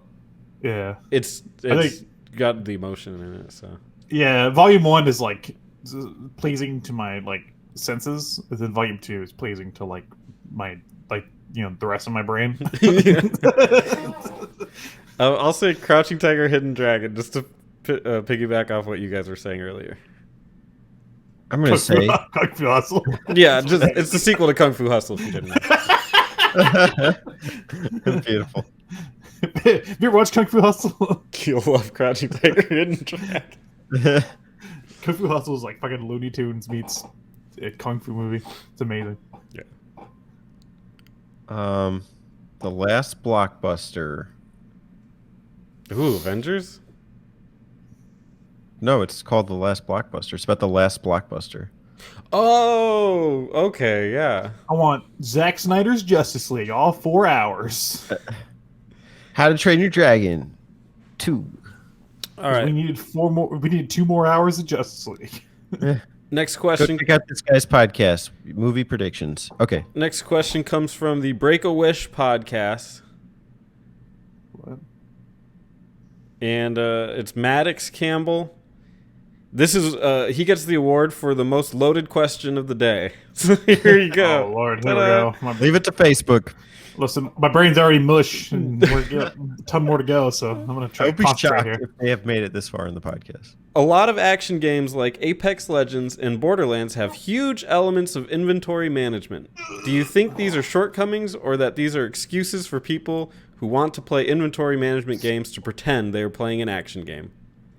What? And then there's a star here that says, not that there's anything wrong with loving inventory management, but be honest with yourself. Ooh.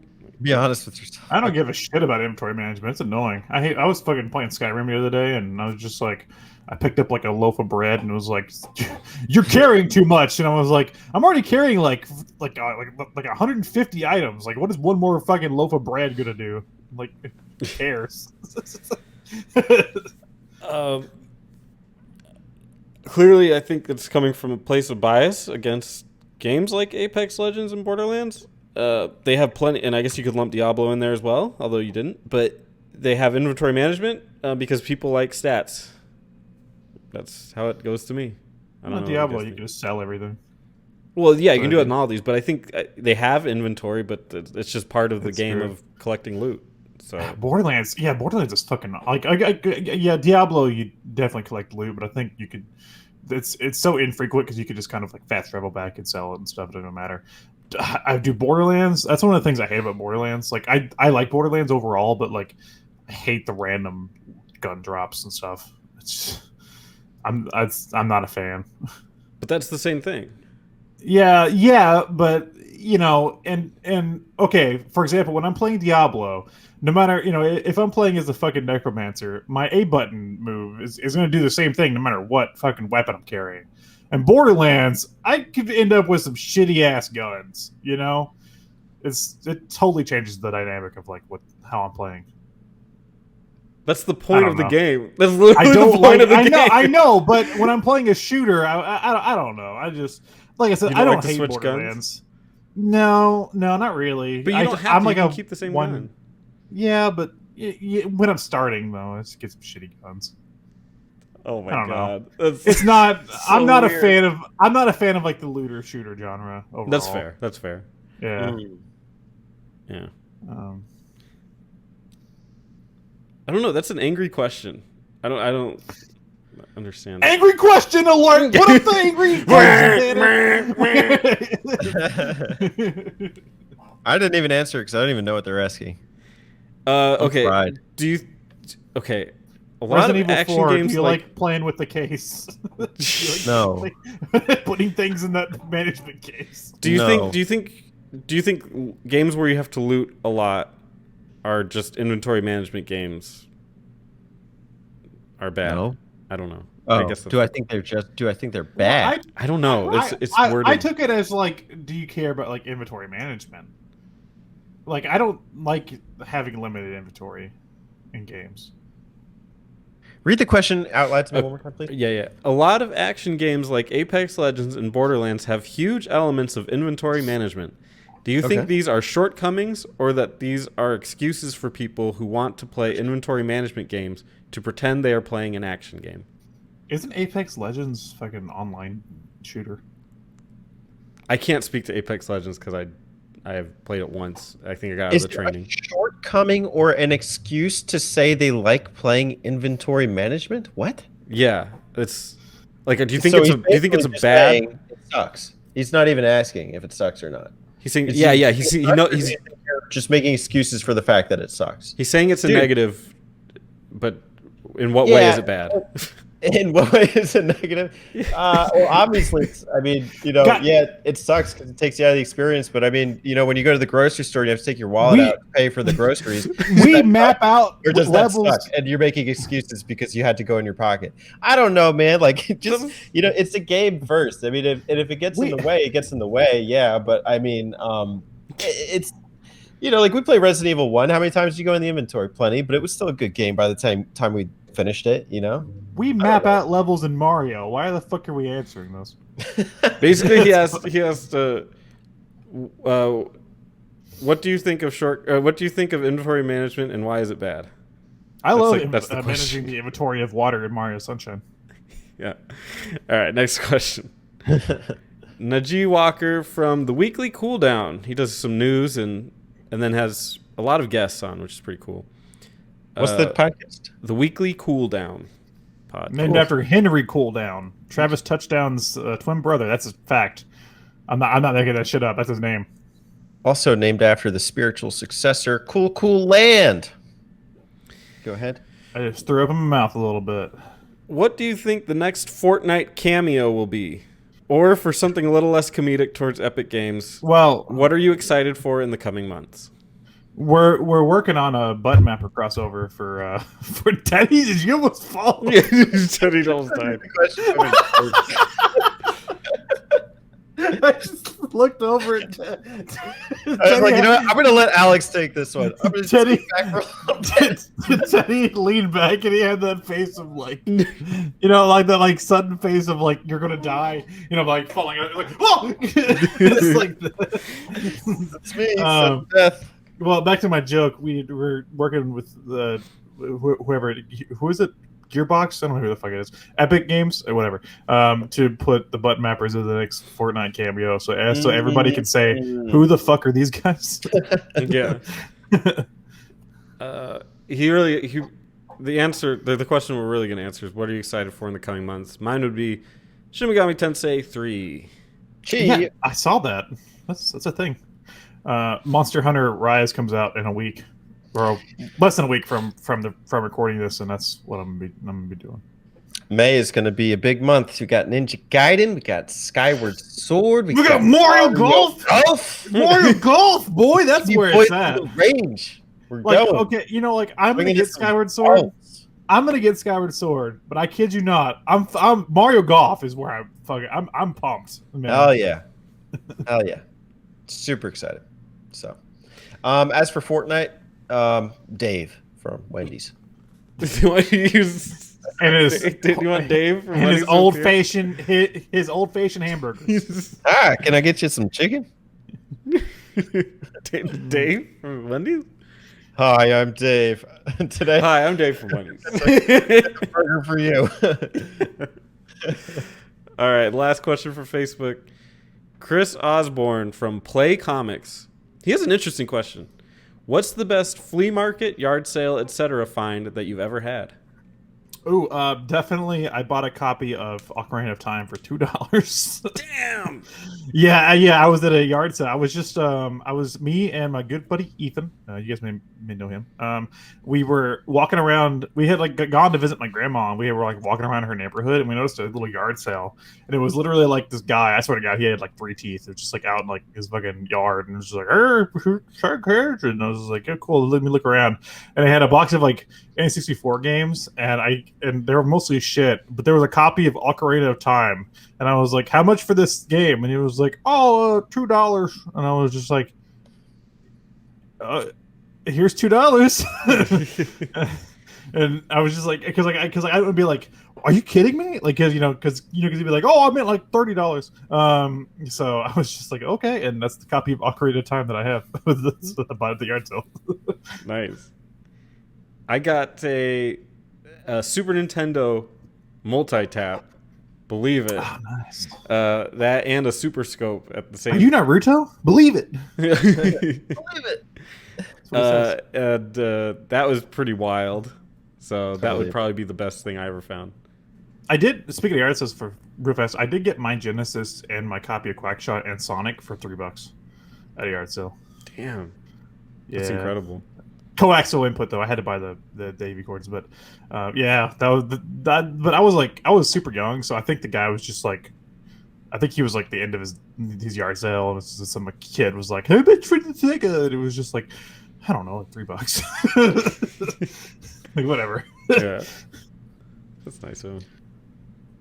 I don't see very many like video games at yard sales, so I just stopped going because it's all like gardening tools and stuff. I'm like, oh. Well, I think now people know the value, but there was a time and a place where people didn't really. Yeah, like. but I mean, there was also a time where like people were making those videos on YouTube too about it, and I just didn't even see video games at yard sales, and I just the thing is, it was a time waster for me to go on the video game hunt, and it actually stopped me from getting the chance to actually play video games. So I stopped using my time that way. But I did find a PlayStation 1 memory card in the laundry room today. That's a find.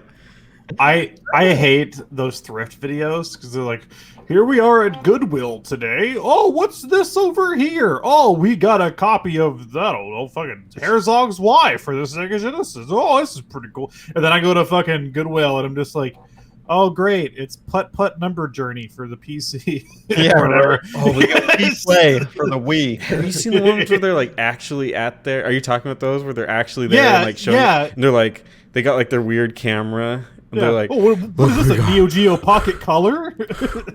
Oh my god, I got an idea for you guys. Madden 2013. Oh, Tiger Wood PJ Golf. No. Oh, Ninja Gaiden. Whoa. Ninja Gaiden. Whoa. Oh. my baby. Fucking terrible. Cancer. Horrible. Scourge on the face of YouTube. amazing. Anyways, All right. thanks for the question. Yep. Thank Walker. you. That's a good question. That's it for Facebook. It's my turn.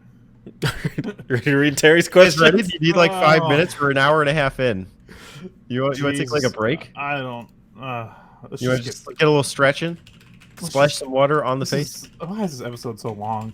Let's just get. wanna Listen, we just- got. Yeah, let's do it. Guns blazing? I mean, some of We got these, a million these Terrys. are pretty easy. Okay. Do you want me to just dive in or what? I can dive. I'm good to Okay, dive. we got the Discord. We got Terry's fucking Essay. last will and testament here. He has created the essay question. The question essay. Yeah. What is question 1 from Alex Jones? That's what his name is on Discord. I hope you're What- logging these, Spencer. Yeah, He Alex gets Jones, 5. Put that in there. He gets 'Cause 5. he didn't use his actual name, so he put Alex Jones. So if Dude, I would love it. it if Alex Jones was our question master. What is your favorite map out location out of all the map outs you've done? I mean, the section of the map, not the entire map out. So, out of all the map outs, out of all the maps in the map outs, what's your favorite location? Piano Park. Piano Park's pretty good. I'm gonna say Gungaga.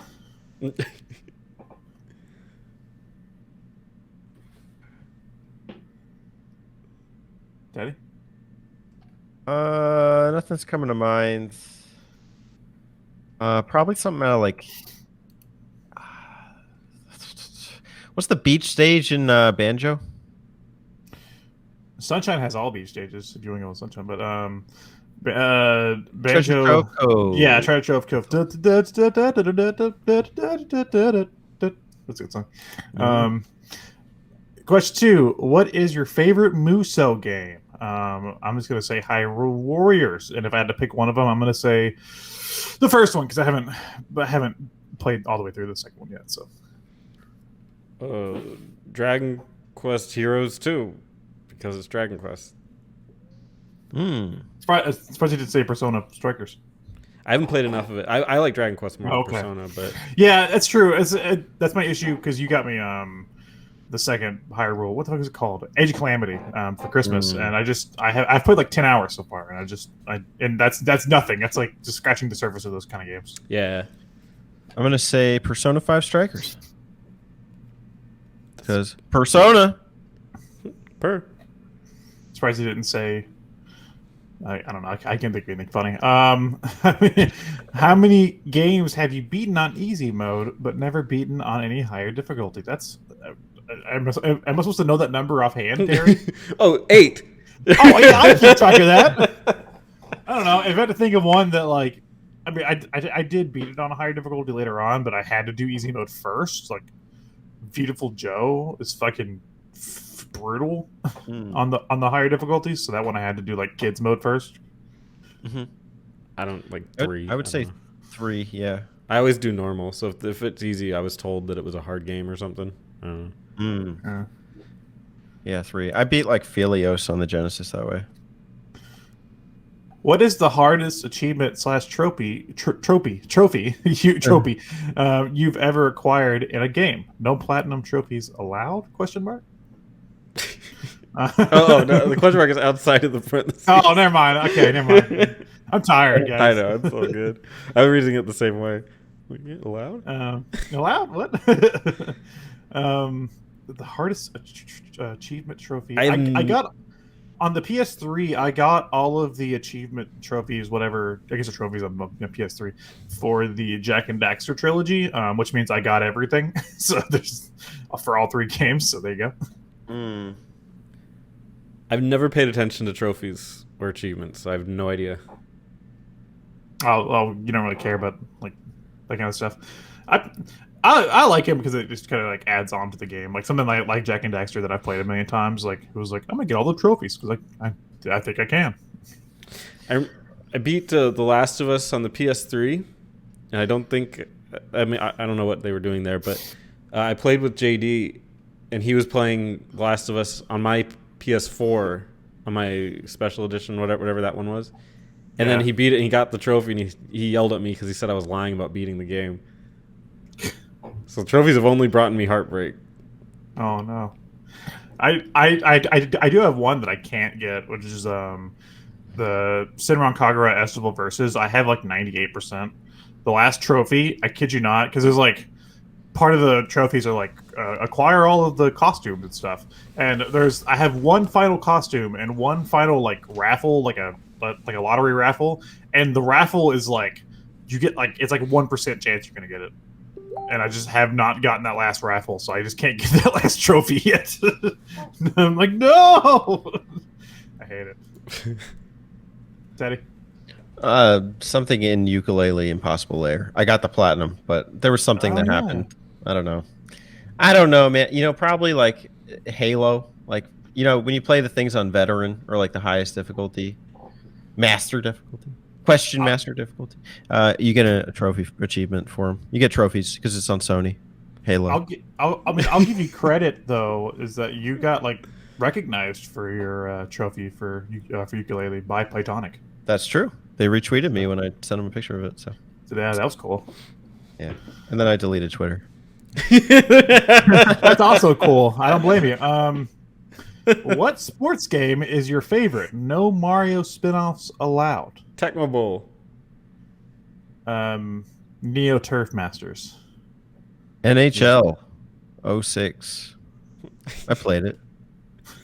Played it. Who is your least favorite character in an RPG? Kate Titus. Sith. Kate's this a good one. Yeah. It's like, why the fuck are you here? Yeah. I'm gonna second Kate Sith. Yeah. Yeah. Oh, Because you could pick like a shitty RPG, and where all the Yeah, characters exactly, are shitty. But it's exactly, like Final yeah. Fantasy VII was a good RPG. It just had one character in it. You're like, why are you Yeah, here? that's the thing. Is that I could pick a shitty game I don't like and be like, oh, obviously this game is obviously fucking Lloyd Irving. Or whatever, Lloyd sounds like a good candidate. Yeah. Lloyd's, everybody's a piece of shit in that game, but yeah, Kate Sith sucks. Who is your favorite big YouTuber? Wait, I'm sorry. Did Teddy answer that one? I mean, I threw a throwaway answer in there with Titus. Oh, I thought that was your actual answer. That's not a horrible answer, by the way. I mean, I would probably put Lightning over Titus. I'd probably put most of the cast from 13 over Titus. Mm, The fucking guy with the bird in his hair, you know that guy? I don't know guy his with a name. bird in his hair. Yeah, like the afro. I don't know. I can't think of one. So let's move on. Okay, thank you for holding back. Who is your favorite big YouTuber with what's 100,000 plus subs? So I guess who's your favorite big YouTuber? Red Letter Media. Dude, that's a fucking good one. They're phenomenal. I missed they haven't done one in forever, but I missed fuck you. It's January. Well, they couldn't really anymore because Yeah, they we're can't basically really. that just forever now. Yeah. No, well, yeah. I think the last one they did was "fuck you." It's year.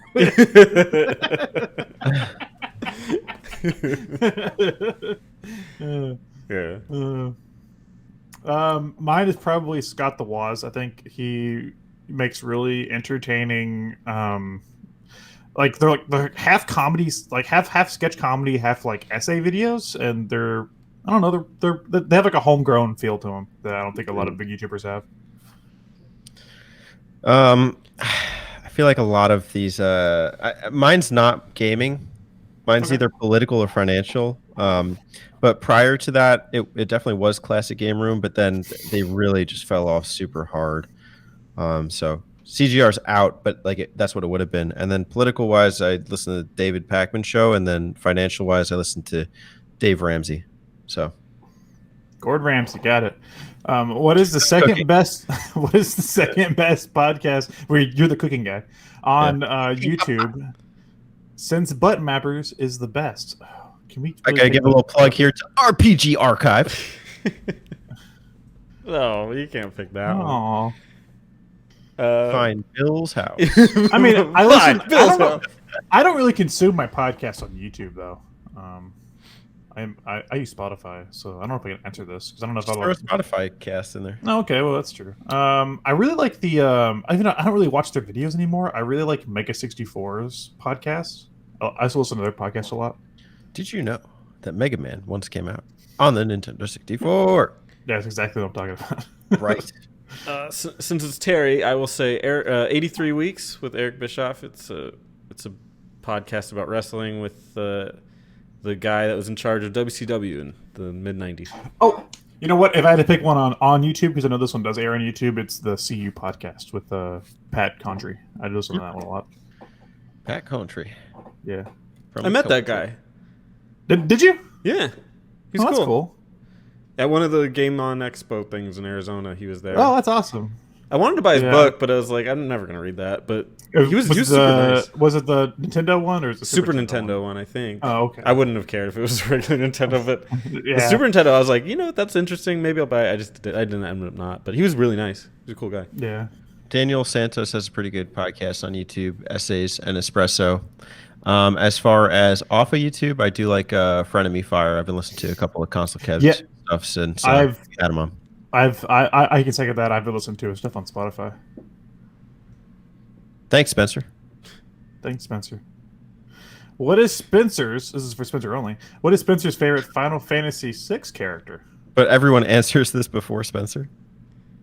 Wow. Sorry to spoil it. I haven't finished Final Fantasy VI, so I don't have a favorite character. Was it like Kefka? Yeah, it'll be Kefka. Right. Franz Kafka. That's Author on my of Metal- playlist, Terry. It's right after. I'm shocked you haven't finished 6. I'm too. I played it like 3 times, and I can't. Things come Oh, up. wow. Like I work way better when I have to prioritize it for like YouTube for like a thing. It just has never come up. I'm sure it will. Pretty shortly here. What if this was a typo and he meant to say 7? Tifa. Tifa. Tifa. Sid. So, See it. See it. And Teddy, I know Teddy hasn't played 6, right? Nothing. I don't. Yeah, you Is it a generally- game? Is that actually 6? 7 was like your first. Yeah. What if 6 is like 9? Yeah, 6 is 9 in America and 13 in Germany. Yeah, that's it. Which is a weird one. We'll No, explain. 6 was our 3, right? Yeah. Yeah. So In that case, I'm gonna go with the bodyguard. what is the most overrated Pokemon? I don't know. Fucking Eevee. Rated? What does that mean? I don't know. What does that even mean, Terry? Eevee's become like a semi-mascot recently, and I don't really get it. I mean, Eevee's cute and all, but I don't know. Eevee, why? I don't get it. Like the evolutions are cool, but like just Eevee. I think it's who because of wants the an Eevee? potential. Like, Yeah, I guess. But, Potential. like, I mean, I like Jolteon and Leafeon and stuff like that, but I don't give a shit about like just Eevee. You know what? I'll say Onyx because in the video games they're never used late game, and he's like the Not most as- imposing early, and then just kind of nobody cares about him after. Not as cool as Geo. Dude, can I tell you a story about Onyx? Yeah, why don't you tell us a story about Onyx? I was playing Pokemon Stadium with my buddy David from Friggin' Frog. And he's not a Pokemon guy at all. And of course he was just like, you know, he doesn't know anything about Pokemon, so he picked Onyx as a starter for Stadium. And you know, it's a big fucking rock snake. And I picked like Bulbasaur or something, and I just used fucking Razor Leaf, and I just killed him on like one swipe, and he just like looked at me and he was like, this game's bullshit. Yeah, kind of is. I was like, yeah. I think I'm gonna throw my my overrated vote at Golduck. Slash not Psyduck. as- Golduck's like just not good. Not as cool as Psyduck, you're right. Psyduck is better than Golduck. How is that even Yeah. possible? When you evolve, you're supposed to get better. Well, not all Pokemon do, honestly. I mean, I think Psyduck. many evolutions that are, I think, are shitty. Psyduck has lore. Like there's the Psyduck family. There's Mama Psyduck, Mr. Psyduck, Mr. Psyduck, Poppy Psyduck. Psyduck Jr., Psyduck Senior. Psydog, Psyduck Little- Senior, Little Psyduck. and the Senior Psyduck home. Okay, Nick. All right. Hold on. I lost my place. You're at Terry. Okay. Okay. Thank you. Just find Terry's name. Who is the worst starter Pokemon of all time? Probably that fucking seal from Sun and Moon. What? You heard me. I have no clue because there's so many that I don't know of. Oh, I'm looking at the seal. It looks terrible. Yeah, he's awful, right? I hate his design. He looks dumb. I'll look it up. It's Poplio. Poppio. Oh man. The dumbest fucking thing, right? He looks no. Okay, I don't look know at who- Oshawott after that. I like Rowlet. Oshawott. I like Oshawott. Rowlet is my pick. Oh, the owl? It's like an owl You don't like the bow tie? with a What the green bow tie. fuck's wrong with you? The owl's awesome. Fuck you, Spencer. Oh no. Okay, how about can we all agree on Chespin? Chespin is terrible. Yeah. Yeah, okay. I'll give you that one. Okay. Fennekin kind of. Well, whatever. All right. What is your favorite open world game? This is for Teddy. Okay. No, I'm just kidding. I'm just kidding. I'm just kidding. It's for everybody. Quest 11. Dragon Quest 11 is that what you said? Yeah. That's a toughie for me. I'll say The Witcher 3. I'm gonna because it's what's hard about this question is that I've played so many open world games over the generations, and obviously like they get better. like I guess from like a logical standpoint, it's like Breath of the Wild or something, because it's like impressive. But personal, I would say Jak 3. But it's definitely dated. Especially in Sonic Adventure. I read not it really. as what is your favorite open world game specifically for its open world? Because Witcher 3 is not my favorite game, but I certainly like its open world the most. Mine's definitely Jak 3, because Jak 3 has like I mean, part of it takes place in Haven City, and then part of it takes place in like this wasteland, like Mad Max style wasteland, where you can like take doom buggies out and you like hunt down like these big metalhead creatures and stuff like that. So, and I'm a sucker for that kind of like wasteland aesthetic and stuff. I guess I'm more into the Yakuza style of like just a lot of stuff to do and these missions. So Yakuza 0 was really good about that. Yakuza Like a Dragon is pretty cool. So maybe one of those. Dude, I gotta Yakuza start Unlike a playing that Dragon. game. Have you dipped your toes anymore into Yakuza Like a Dragon? Like a Dragon? No, not since I streamed it that one time. I need to play it. I've heard it's really good, and because I didn't know much about the plot of that game, and then I keep hearing people talk about it on other podcasts, and they're like explaining the plot, and I'm like, this sounds fucking brilliant, because it just sounds like the guy sees the world as an RPG. And I was like, that sounds pretty good. amazing. Yeah, I was like, that sounds amazing. Like, use a summon and like throw seeds and pigeons like shit on your enemy. Like, that sounds fucking amazing. like, of course that's what a summon would be, because summons don't exist.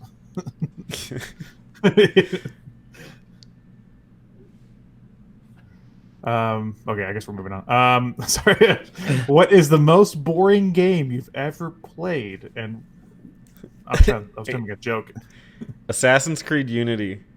Yeah, I was gonna say an Assassin's Creed game. It literally, I got pumped to start playing. I got my first apartment. I got the whole living room set up. I was like, I have an Xbox 360. It's modded, but I think I can still play stuff on it. Okay, cool. I got Assassin's Creed Unity. It was on sale. I'm like, these are the games people are playing right now, because I'm busy playing PC League of Legends only. And I'm like, I'm putting in Assassin's Creed Unity. Let's see what's up. And it's some guy walking on a beach crying. And I literally fell asleep. And then I woke up and I said, boop. And then went back to my PC and played more League.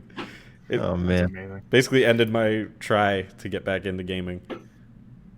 I think mine's a tie because like I love both these games for different reasons, but I do find them a little boring. The first is Oblivion. It's like, you close the Oblivion gates, but they all are like exactly the same. Every single one, and it's just like the layout's not that interesting, and it is a lot of time spent just kind of like finagling, like walking around picking up items. Yeah. So, and then the other one is Shenmue 1. Fuck I you. get so bored playing Shenmue 1. I'm just kidding. I love Shenmue 1. I love it. I'm bored by it. I bought Skyrim the other day on Switch, and I've been playing a little bit of that. And yeah, I could definitely agree there. It's like, when I'm actually doing something, it's fun. And then it's like, okay, now go to Dragon's Peak and get this thing. And I'm just like, walking through the world, and I'm just like, man, this is boring. It's like nothing interesting going on. I'm just like, like every once in a while, like a wolf pops out, and I'm like, stab. Okay. The greatest game of all time.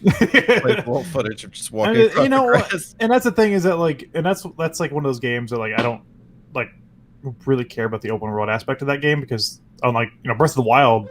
And Breath of the Wild, you're like, yeah, but you walk across Breath of the Wild. I'm like, yeah, but it's like Breath of the Wild, there's always something interesting going on. Like, oh, what's this? There's a Korak seed over here? It was just like a puzzle. Oh, shit, there's a village of people. There's an enemy camp over here, And Skyrim, just like... Get that running It's skill boring. up. yeah. How many games do you play per day on average? It's a range, I think. Like mine is 0 to 3. Yeah, I would say like on average, mine's like 2. Like, take today for example. I will be working on something for the button mappers, which is more like out of obligation. And then if it's like something I actually wanted to play today before we started the podcast, I had like 30 minutes to play something. I was playing, which is why I answered earlier. I was playing Neo Turf Masters for the Neo Geo. It's a fun golf game. Probably 3. I play LOL every day in some iteration. Lol. Lols. Yeah. We are literally lolling out loud. And then when I'm hanging out with my girlfriend, I'll be playing either on the Switch, my phone, or now 3DS. That'll be a game. And then you'll catch me streaming Chrono Trigger or something. So some kind of RPG. Did you beat the Pokemon League on your first try? Be honest. No. No. Next question. What is the hardest boss in Final Fantasy VII that isn't optional? The one in the basement where Vincent is. Oh, that isn't optional? That isn't optional. That would be. I'm that- tired. Isn't that? It's like Isn't a main that? story. Oh, you mean just the random enemy that popped up? Yeah. No. That's no. what I meant. But yeah, That's yeah. what I had meant by that. What was really hard was Gino, Rude, and the other one at towards the end of the game. Yeah, Sure. What hard? the Turks, yeah. Yeah, like that group was a tough battle. That threw me off a Oh, couple wow. times. I definitely had to grind a little bit for Sephiroth at the end, but No, it wasn't a Sephiroth bad was boss battle. he was a bit of a pushover, A little bit. to be honest. Yeah. Kind of a letdown on that Man, fight. if you get your materia right, I had my materia wrong, so I didn't lose, but it was still a harder fight than I was expecting because my materia was fucking terrible. Mm. I don't know, weapon or something. That's probably the answer. Do you think there will ever be another Spectrobes game? No. Disney Game Studios is dead. I'll stick with your answer. I'll go with that. Whatever, Alex. That one. Yeah. Next question. If you were a Spectrobe, which Spectrobe would you be? Spencer? Is that a Spectrum? Or are you asking me? Yes. I'm looking up I would be Spectrum Spencer. species right now. I'd be Spencer the List Spectrum. of Spectrum. Hold on. We have to look up Spectrobes. I'll project it in the chat. I have it if you guys want. I got Okay, it. hold on. Yeah, hold on. Let me see. There's a good number of Spectrobes in here. Show me a Spectrobes list. I want to Show give an me on actual the answer to this. Spectrobe. Show me on the Spectrum. Oh. Oh man, these are kind of cool. These are like You would. it's like Pokemon designed by like an 8th grader. I like that fire one. Inkana. Yeah, that one's kind of cool. Spencer, tell me when to stop. Oh, I see. You got Of course, there's the iconic Spectrobe right there. it. Aoi. No, down one. Komanoto. Yeah, that's like the mascot. That's the Coming up. mascot of Spectrobes? Yeah, I know, right? It looks like an angry pug. Inu. Yeah, that's the dog. Koma Inu. Inu translates to dog. Is that Zoza? I'll be Komeinu. Komeinu, the dog one. Man, these names really roll off the tongue, don't they? Zozane. Zane. Zozane. I want to be Samugeki. Ooh, Samugeki. Dude, it's like the first designs are kind of cute, and then the second one's like, oh, okay, and then the third one's like, yeah, there's too much happening. And like all of these. Yeah, every single one, it just gets too crazy. Yeah. It's like if you like, it's like a Digimon, but too far, because like Digimon already get kind of nuts. What are these legendary? Beyond the Portals. Is that Wimbus? I'm Wimbus. Instead of going Gaga, you have Gagong. Gagong. Gagong. Dude, what's the box? Kuroko.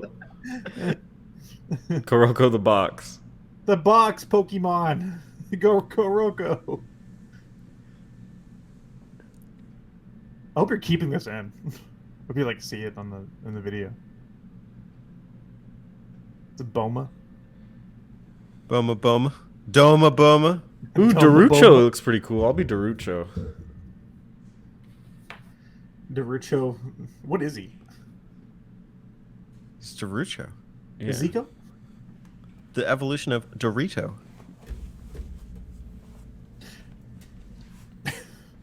Leo! My boy Leo! It's my boy. I'm going Leo because I am a Leo. Same.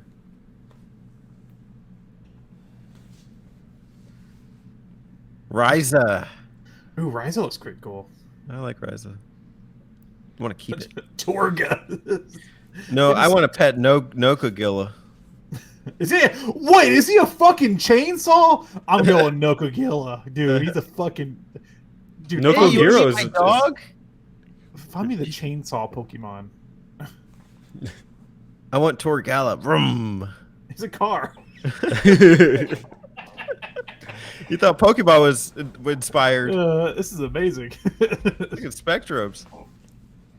Spectrob's got the designs.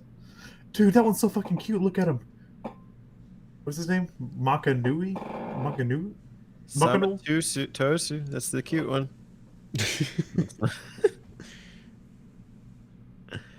Oh, a Zappy. I love Zappy. Zappy. What are these dark Spectrobes? Gotta get the dark Spectrobes. Yeah, welcome to the Origins. I have this one. I thought you had all of them. Well, I thought you were the Spectrobes guy. technically, I have all of them if you count my R4 cards. You're a Spectrobes guy. How do you not have all of them?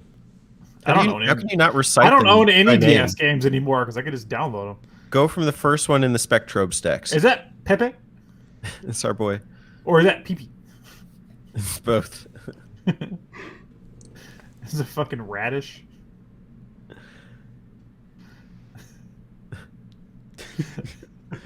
Oh, look at Zora. I want to be Zora. Zora. Oh, look at Zora. This redefines the meaning of Zora from Ocarina of Time. Dude, make sure you know that one's non-battle. Okay. That means I'll never die. And there you have it. These were all 240 Spectrums. Terry, I hope you're happy. If Alex was a Pokemon, why would BB Entei? That's Beard. I didn't say that wrong. He misspelled. Why would He said- BB Entei? Yeah. Why would BB Entei? I like Entei, so I'm cool with that. Definitely it has to be the fact that he learns Leer. I barely know what Entei is, so I can. Entei's the dog. It's the Ent Pokemon from Lord of the Rings. Yeah. Oh, okay. The Yeah. one Did you watch Entei to Lord of the rule them Rings? all, etc. Yeah. You know when the Ents like come marching in? Yeah. You never watched Lord of the When Rings? the Ents come marching in. I read the cliff notes of it. Yeah, that would be because he's an ant. Did you catch Mewtwo in Gen 1? No. Yes. Yes. I used the Master Ball glitch. Did you use a Pokemon to catch him or another ball? Spencer just answered that. Look at I that. didn't catch him. I used another ball. The It's pretty great. Next question is, what is the maximum question limit? I want to know so that I can ask more questions. I don't think that was meant to be part of the show, but it is a question. So The maximum question limit for the Ultimate Q&A is none. The maximum question limit for Game Talk is 1. Let's clarify. which Yu-Gi-Oh card are you and why?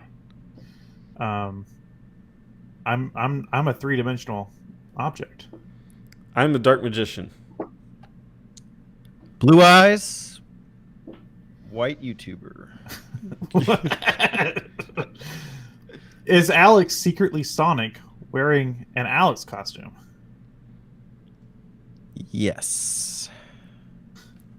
My answer hasn't changed. No, because I think he would have eventually gone back to being Sonic at some point. He's been Alex for too long. He's getting a little too comfortable. I'm more like Big the Cat. I really need to go on a diet. I thought you were Tails. It's your boy. This is I love this question, and I hope there's an actual answer because I don't know the joke. Rave Racer asked, we still put him in a thing. What happened to the paper that fell in the ocean? It got wet. Is that a joke? Is it like an actual like punchline? I want to know. What happened to this paper? It got lost to time. Multimaster asks. Spencer, do you- wait. Oh, sorry, Spencer. I have no fucking idea. Here we are, 2 hours to the map. do you want to look it I up? don't Do even, you want to look I up? don't even know what video we're doing right now. Hold on. Let me see if there's a what. Oh, why's my cap locks on? I'm like screaming at. What Alex happened? needs to know. What happened? What happened to this paper in the ocean? To the paper. That wow, that actually comes up. It's a SpongeBob question. Oh, Have it you was heard all any good jokes, washed Mr. up. Paper? Now let me try. Have you heard any good jokes, Mr. Paper? How What happened to Multimaster the asked, paper "How do that you fell start your morning?" I open my eyes. The best part of waking up is Malta in my cup. I actually don't wake up in the morning because I work graveyard shift, so I actually go to bed in the morning. So I guess I start my morning by crawling into bed to go to sleep at like 7 in the morning. Well, Malta, I am an old man. So I have to start the morning by taking a pill to make sure that I don't get heartburn for the rest of the day. And I wait for 30 minutes. And then I have a yogurt. And it's Greek. And then I have a protein bar because it's easier than breakfast. Mine depends if I leave the house. If I don't leave the house, I'm usually scrambling to get to the computer to start remote teaching. And if I have to leave the house, I usually just change my clothes, flip my hand through my hair, and then go to work. Also, sometimes I've got to pack lunch, so, you know. So while Spencer's taking his 40 pills and eating his yogurt, and Teddy's getting ready for work, I'm fast asleep. Oh, look at that. Oh, The little baby out. little music, too.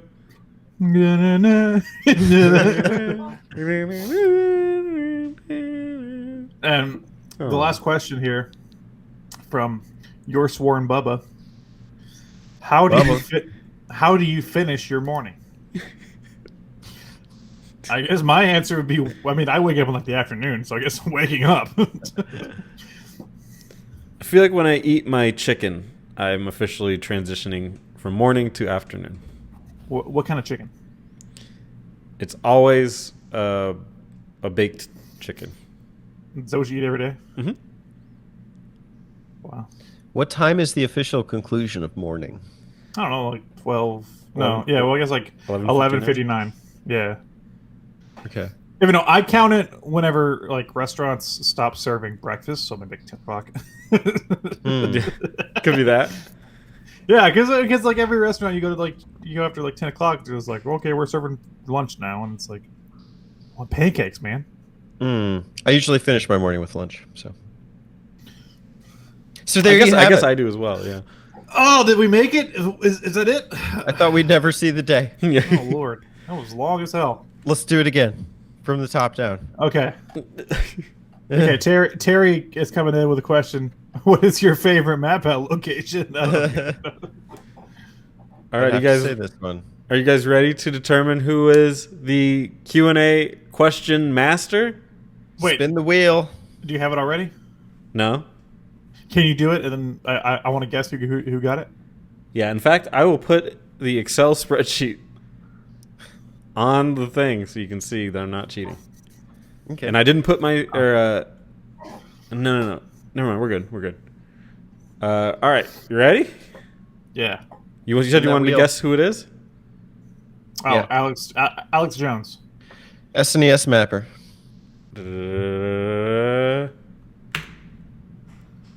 The answer, oh my god.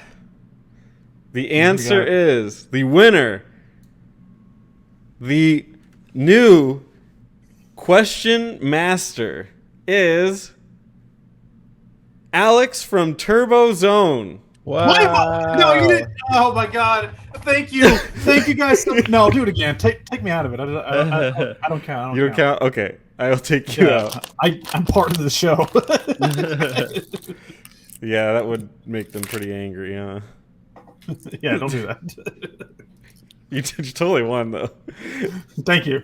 I will take this victory, but All right. Ruling out Alex. Go ahead and make your guesses now. SNES Mapper, and we're not ruling out Alex Jones. yeah, Alex Jones. All right. And the winner is... Alex Jones. Terry Wow. is our question master. He has done it. Until next Mad week- lad. I'm going to say this until we do another Ultimate Q&A. Terry is the question master. Fair enough. He may now ask one question for Game Talk. No. 2. Yeah, let's give him 2. Aw. He Okay. gets 2. Terry, from now on, until you are dethroned as question master. 2 for Terry, the Terry Twos. The Terry will You lose. you are allowed one extra question per game talk. Well done. Well done, Terry. Well done, Terry Alex Jones. Alex Jones. All right. Well, thank you so much for this horribly long Q&A segment. Jesus. Disgusting. If you've made it, ask a question. I Yeah. feel like I'm gonna put through torture. Ask a question for the next one next year at Yes. this time. We'll try to Spencer answer. Spencer was like, "This is gonna be fun," and I was just like, "Okay, Part of me died inside like yeah." a quarter of the way through. I saw, dude. No, after he announced it, and I saw all of the Terry questions in the Discord, I was like, I saw how long the YouTube ones were taking. I was like, gee, this is an episode. "Join us back for Alex month." Where we will do a comment and answer. We'll do a not ultimate Q&A. Nobody gets to ask anything. No question. We'll do an ultimate period No of questions. silence. No An question ultimate Q&A. moment of silence for everybody. It's just the 2 hours of silence. All right. Well, thanks everybody, and we'll see you next Monday. Bye bye. Next Monday on the Button Mappers. Monday. Monday. Hey y'all, don't forget to subscribe to them Button Mappers.